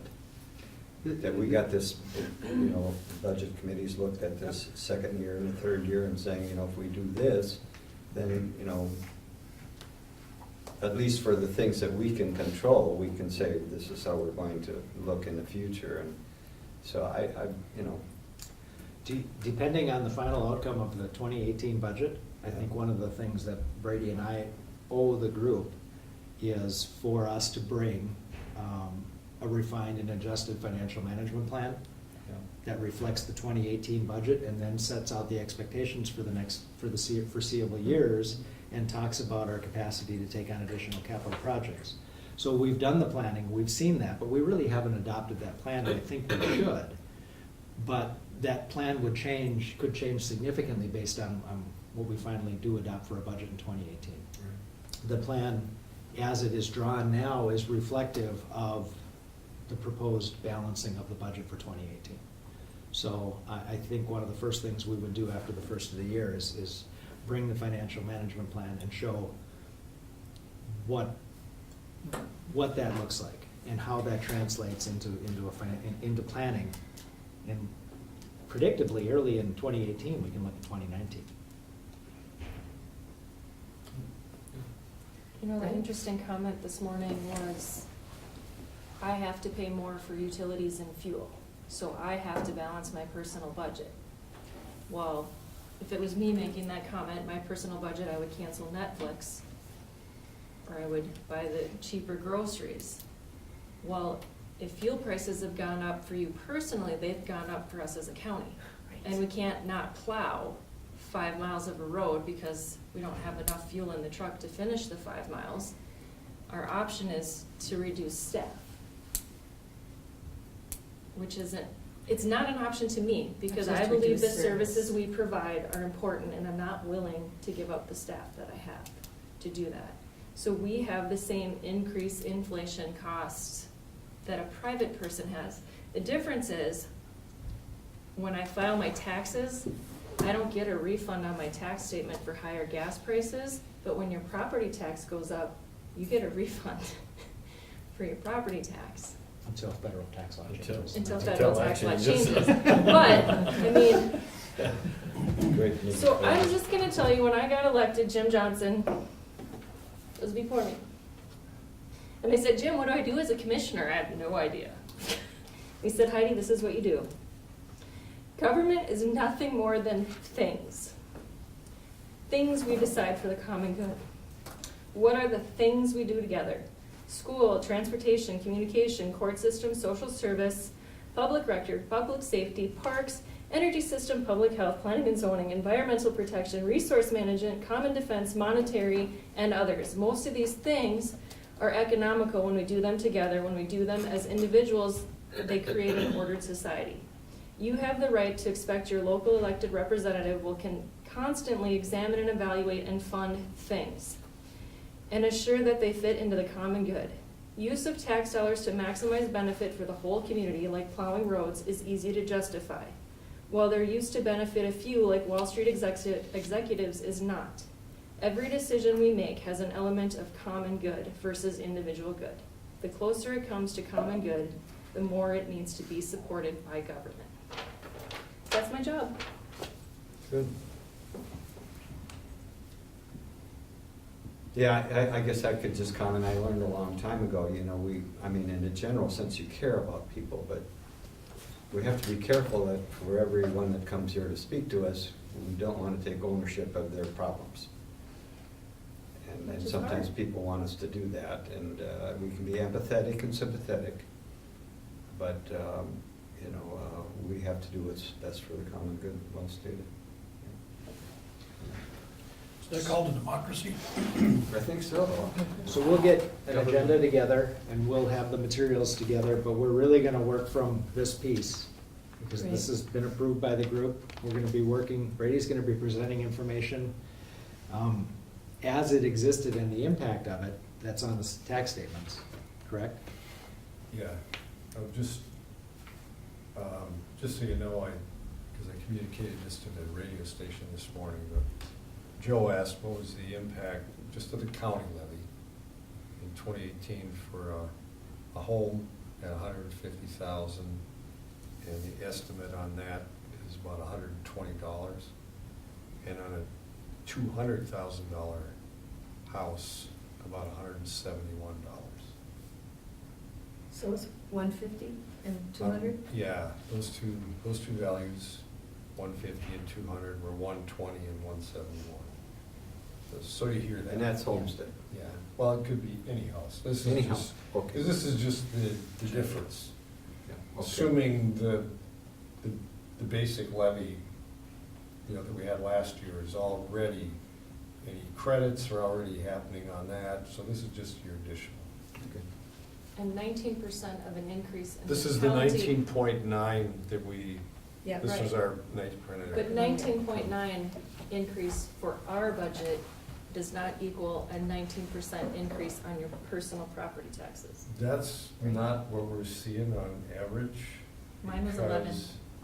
because If you didn't have an increase in valuation, if there was no change in valuation, most of them, of these houses in this range, are seeing anywhere from a 9 to 12. And that's because the hospital didn't go up, the school didn't go up, and so forth.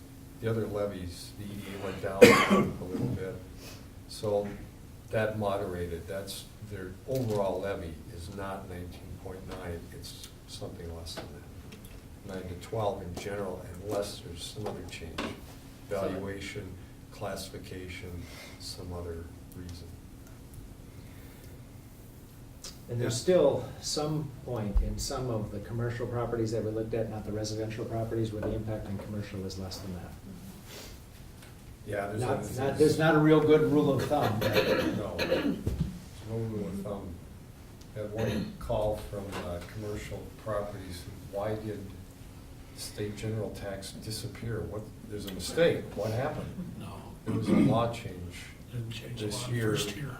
where they eliminated the first 100,000 of your value for commercial, for state general tax. So one property, their value dropped down to 98,000. I said, that's why you're at zero, because 98 is less than 100. The whole thing was exempted this year We were, for the first time. EMC, we were going for 500. Yeah, so 100 is a step in that direction. And they're talking about addressing this every year in the legislature from here going forward to try and do something to alleviate that state general burden on commercial properties. And that all started with a commissioner in Aiken. He had been working on this for years. Really? Yeah. So it helps the small operators. And I think the other piece is we'll listen to everyone.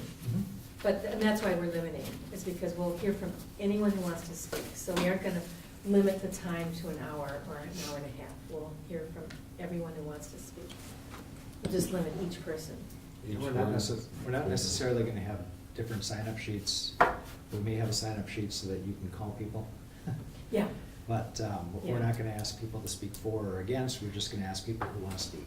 Yep. And then when we exhaust the list, then we'll call and ask if there's anybody that wants to speak who hasn't spoken. Great. So it's going to be a sign-up sheet for at the door to speak.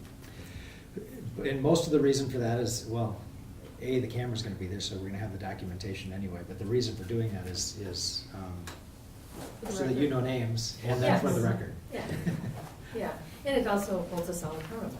You know, they signed up, they wanted to speak, but doesn't limit to only that either. And if things get difficult, there's a plan. I think before we start the public comment period, we'll have you read the public comment rules. We'll ask people to be respectful, and we'll ask people not to cheer, not to jeer, not to comment on other people's comments. And if somebody does, then we'll remind them that we're asking them not to comment on those things. And if somebody does it again, then we'll ask them to leave. If it gets disruptive, then we can stop the meeting. We don't have to put ourselves in that situation. Good. I really don't think that's going to be the case, but in this day and age where we prepare for anything, I think we at least have to think that through. Good. Pre-registration is not required though? Nope. Only at the door? No, we'll just have them sign up at the door if they want to speak, and then we'll start with that list before we get to before we go anywhere else. And we won't read any letters. We won't read And any nobody can letters. give their time to somebody else. And, yep. 3 minutes per person. You can submit a letter, but it won't be read. Out of respect for everybody who attends. It's great. It's good. We'll treat people with respect, and they will treat us with respect too. Is that called the senior development? It's great. Okay, so that's, What? anything else on truth and taxation? Cedar Grove. I might talk to you about, what I should say. But, should I say, so if we're, I'll revise this based on this discussion and circulate it to the group just for, to have as a reference, and then circulate the agenda, just outlining, that with the introduction and the purpose, and introducing the ground rules. And Great. presentation of, explanation of current position, and then open it for the public comment period. great. And that should likely be included in the breakdown of like from 6 to 6:20, and then 6:20 till however long is needed to hear all the public comments, and put that right in the notice so those expectations are clear. Oh, that's fantastic. Okay. Good. Come a long way. It's gonna be good. Okay. So, moving on to discretionary budget. And again, we're really looking at, I apologize, the county operations, the joint powers agreements are things that we have contracts for. So we're really looking at, and Cook County Soil and Water, we really have an agreement with them. Technically, we have kind of an agreement with the Cook County Historical Society that we're gonna fund to some level, but we haven't set that up. So the discretionary portion is really from North Shore Visitor Center and down. Okay, great. Thanks, Todd. Yep. Thanks, Valerie. Thanks, for Todd. helping us think it through. It's helpful. And again, just a reminder, what we did this year is we classified the things that we thought fit into public health, and we created a subcommittee of the Public Health and Human Service Advisory Board to sit down and review the grant applications. The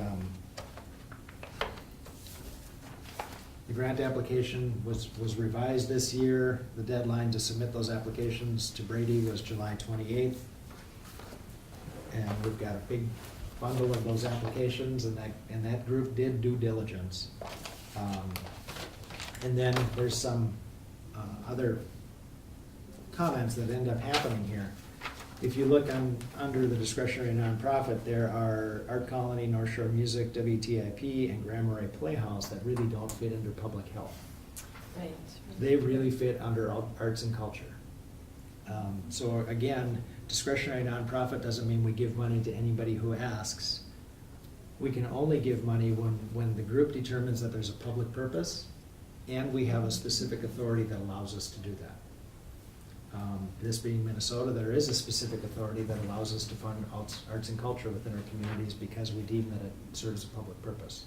So we certainly have the ability to grant money to those types of organizations.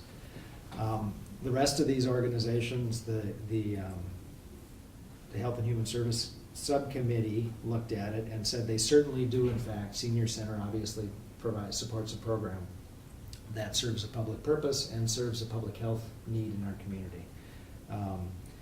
Birch Grove School Recreation, Community Ed Recreation, again, we're essentially contracting with them to provide services that we might otherwise have to staff for and provide for ourselves because we think they're important to the community.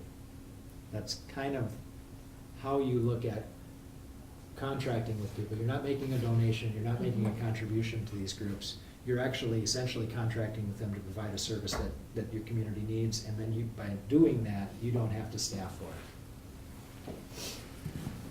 it. This group said earlier in the year that we were going to take a look at a formula being 2% of the current year's levy.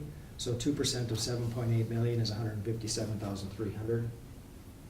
You see that we got $221,000 worth of requests.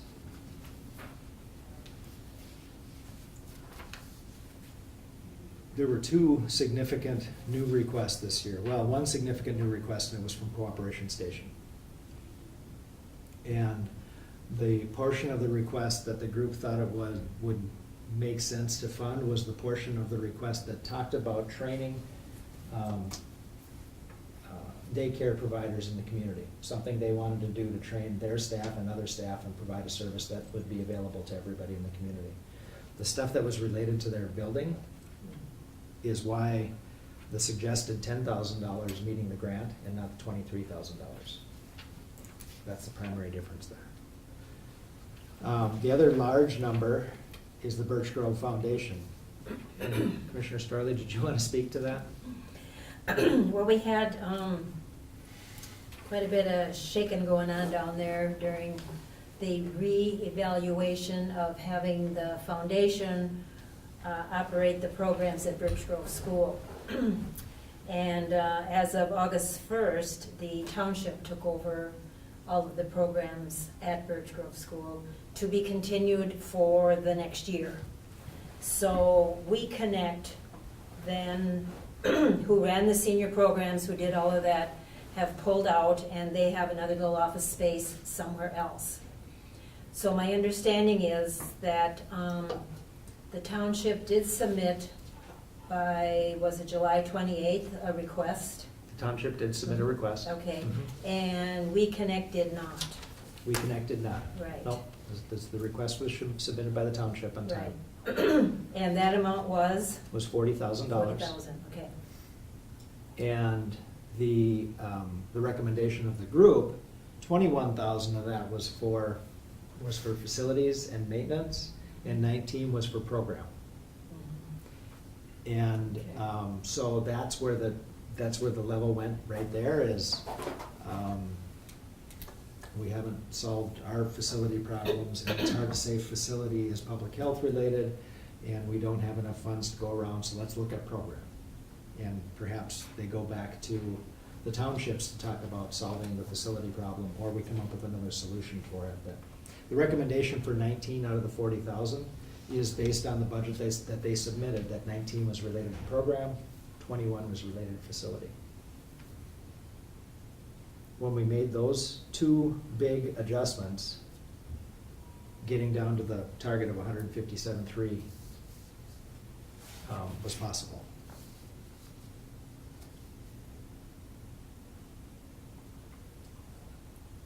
I'd like to relook at the cooperation station money.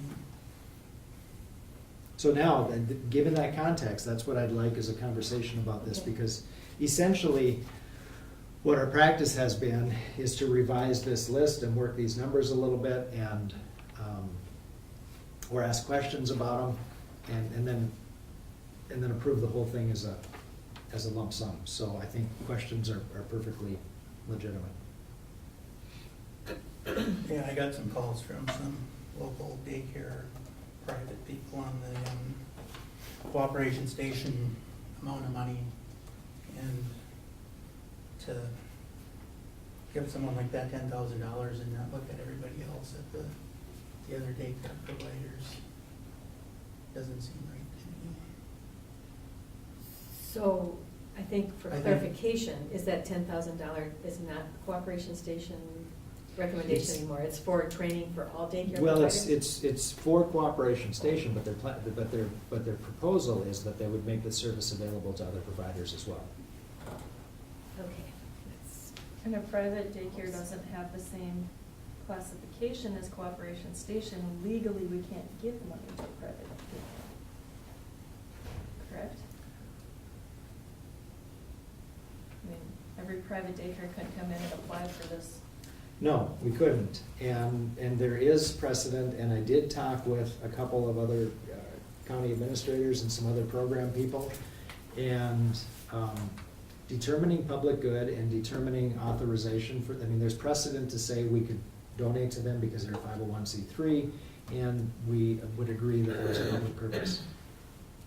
If we disagree, then we don't have to. I mean, we certainly don't have to, but there are people who have done it, and it's defensible as far as doing that. But But it's still then a matter of priority. And it's still a matter of a conversation within the community about whether or not it's the right thing to do. But as far as having a defensible authority and public purpose, there are precedents within the state of Minnesota and other counties have helped agencies do this. So that's as far as I went in doing the research to make sure that we wouldn't get in trouble of giving money to somebody that we shouldn't. So do they have a plan as far as including all of the childcare workers in training? I mean, is there a plan for that? It's just I don't know that there's a plan for outreach as much as there's a plan to be willing to share what they would do with it.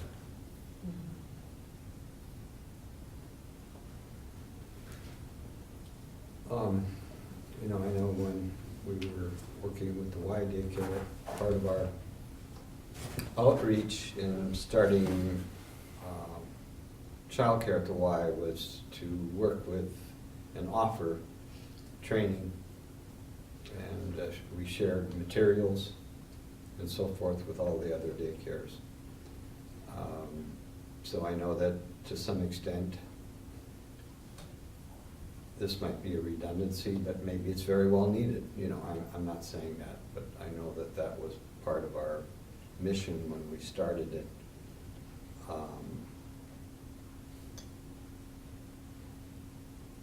I don't know, I guess I'm a little uncomfortable with $10,000 unless I see a specific plan for it, but I would be willing to support, you know, something going to their efforts to get going, because I know they need the help. It's a different operation to start something like that than it is to start daycare in a home. And I'm all respectful for the daycare in a home, but there's different requirements, there's different, you know, licensings and so forth than the legal ramifications. So I would rather see it go to higher ed for daycare programs, you know, for educational daycare programs, which is a neutral. I worry about cooperative station, that, you know, because there's been so much controversy around the whole daycare thing, I worry about the giving to one and not the others, and regardless of their status, even though daycare is a serious issue. I want to help daycare, but I want to help them in a way that looks like everybody's being helped. Honestly, the opportunity that we Yeah. have to help the daycare situation in the Yeah. community is to work with the granting agencies that want to bring in resources for training and, Yes. and bring in, there are granting agencies that want to help solve that problem in the community so that we don't necessarily have Great. to do it ourselves. What we'd end up doing if we do something like that is acting as the fiscal agent. And then that's not benefiting anybody in particular, it's just providing resources to sustain that service in the community. I think there's a real opportunity for us to do that without Yes. picking and choosing who we're helping. That's what I would like to see. Then people could apply to those agencies to participate in those programs. Yep. So during the committee of the whole, we don't make any decisions or motions. We just talk Just questions discussion. and think about it. Okay. Yeah. For discussion purposes, I have an issue with adding any new organizations when we're still trying to settle on balancing to zero on our budget for the county as a whole. But I understand why it came in, because it's a new thing and it's a new need, and so I'll try to be. So one of the questions to ask here is there additional information that you need about any of these requests? Right. Because I will be bringing this to a future board meeting so that we actually have a discussion and make a motion and actually set a budget for the non-mandated stuff. I guess, ask them if they have an actual plan, Ask them is what I hear from the rest of you, yeah. I kind of like what Jam said, go to higher ed if you need, or Training. training or whatever, go there and Yeah. instead of allocating the money to cooperation state. Yeah, it just seems a little edgy. well, we already have it in place at the Y. Right, okay. But then the Y could access, if it was at higher ed, that Y could access that too. But we don't need to duplicate it because it's already available in the community. Right. Yeah, I think we have to check with Cook County community YMCA too, to see if they're still actively doing that, and to my knowledge, it's available, but I don't know if we have the staffing to do that too, so it's. I will ask for clarification on that portion of their application, so that I can bring that when we bring. I would like to support the training. I mean, I think that's something Yeah. that we could do to have benefit for the common Yep. good, so, but I respect that this is the place to do it, and I think that's maybe where our decision lies. Yeah. Be great if there was a daycare 401c3 committee or, organization that helped all the daycares. Wow, never mind. Yeah. One more meeting, Jan. Yeah, there we go. And Who's just for like to- discussion purposes, I would, like to think that we're gonna stick with the 2% and 157,300. And the question is, how do we make the final decision to distribute it? The question is, Would that be good? we'll continue this conversation. We'll answer some of those specific questions, bring that information when we bring this back to a board meeting, and then we'll actually pen to paper and work the numbers out and vote on. Now, more likely be in December when we do the budget. It could be next Tuesday. Okay. All right. So next Tuesday, should we still consider having someone come from the program that missed the date by 2 days? Which program is that? Reconnect? Because there was that transition. Did we get an application from them, Brady? I don't think so. I don't think so. No. So they didn't miss a date, they didn't apply. If you don't apply, we can't fund it. Right. Well, I think there was so much going on down there that they didn't even think about that. They just said, okay, we're done, we gotta move out. And that whole shuffle of stuff that went on was, and still is, quite confusing. So if they present what they do, they're a 5013C. If they present what they do, we Not could. this late in the day. I think we really have a problem open accepting it up. an application Yeah. after the Mhm. deadline Okay. that we submit, that we publicize to everybody. Okay, I think that would be a problem. okay.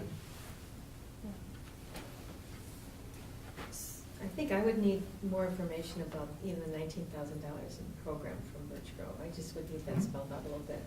Particularly when we're And going. I have that forward, budget right? information, so Yeah, I can bring great, that. That's. Great. 19? I have 15. Birch Grove Foundation? Mhm. You have 19. 15? Oh, you know, my sheet might be older. No, the one that came in our packet says 19. One in our packet for today. Yours says 19? Okay, mine Okay. says 19. Then I'm old. One of us is old. One of us is old. Okay, 19. Okay. So you question that Yeah. for their recreation? That's the summer program, the kids program? No. No? She's looking at the Birch Grove Foundation, 40,000 Oh. request and the 19,000 It's recommended. just program. Yep. Oh, okay. Well, we just talked about that. We did. No.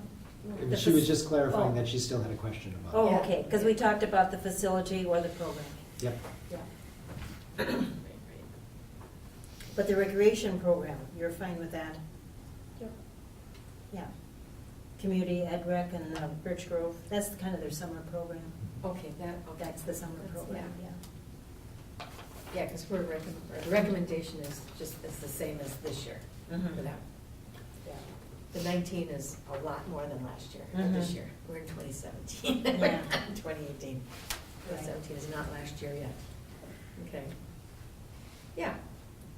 Anything else?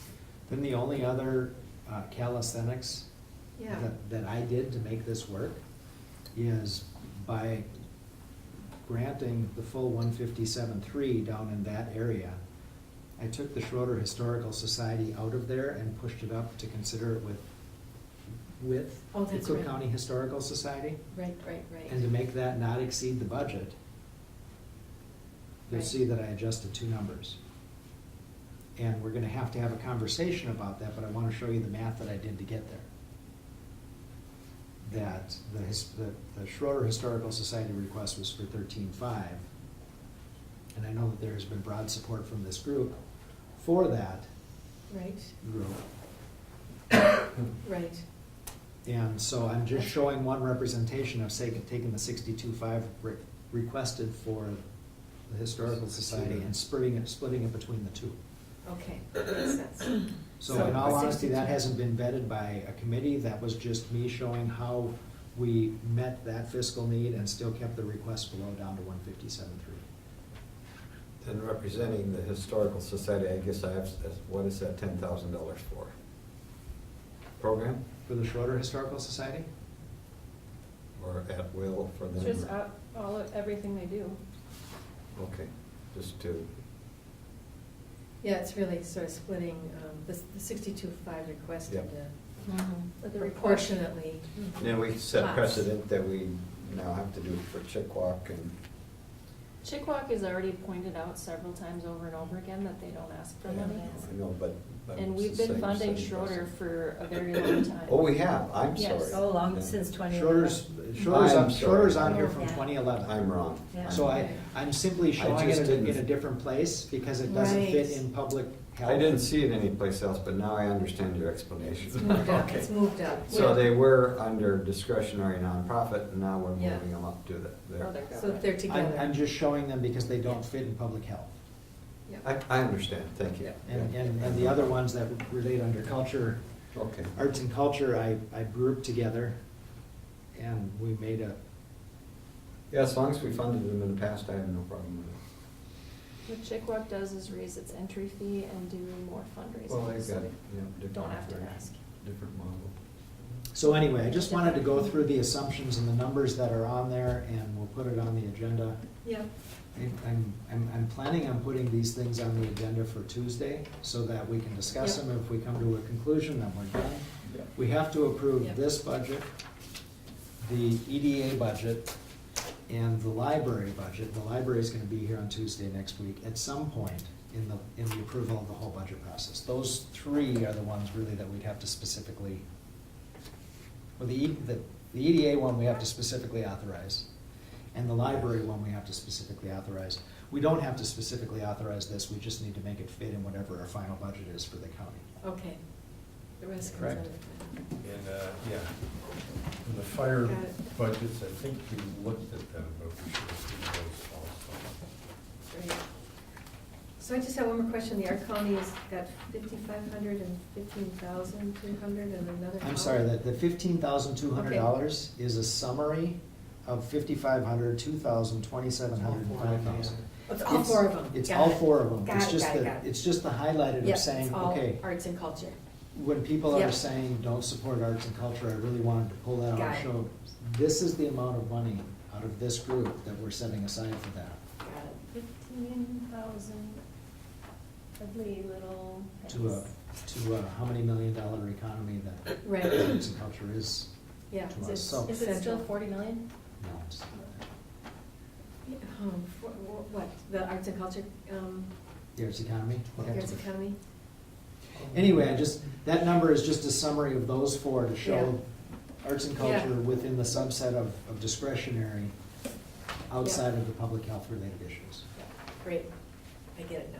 Good Awesome. work. So, Yeah. Makes more sense. so you'll have that, I'll Starting to clean it make up a so lot of it's just sense. these pieces when we look at it. Great. And then we'll present the budgets that we have to, we'll put them all on the November list, and if we can't get to the point of deciding November 28th, then we defer them, we've got a couple more meetings after that. Okay. Okay. We're only 5 minutes over. Anything else? Motion to adjourn. Thank you. All those in favor say aye. See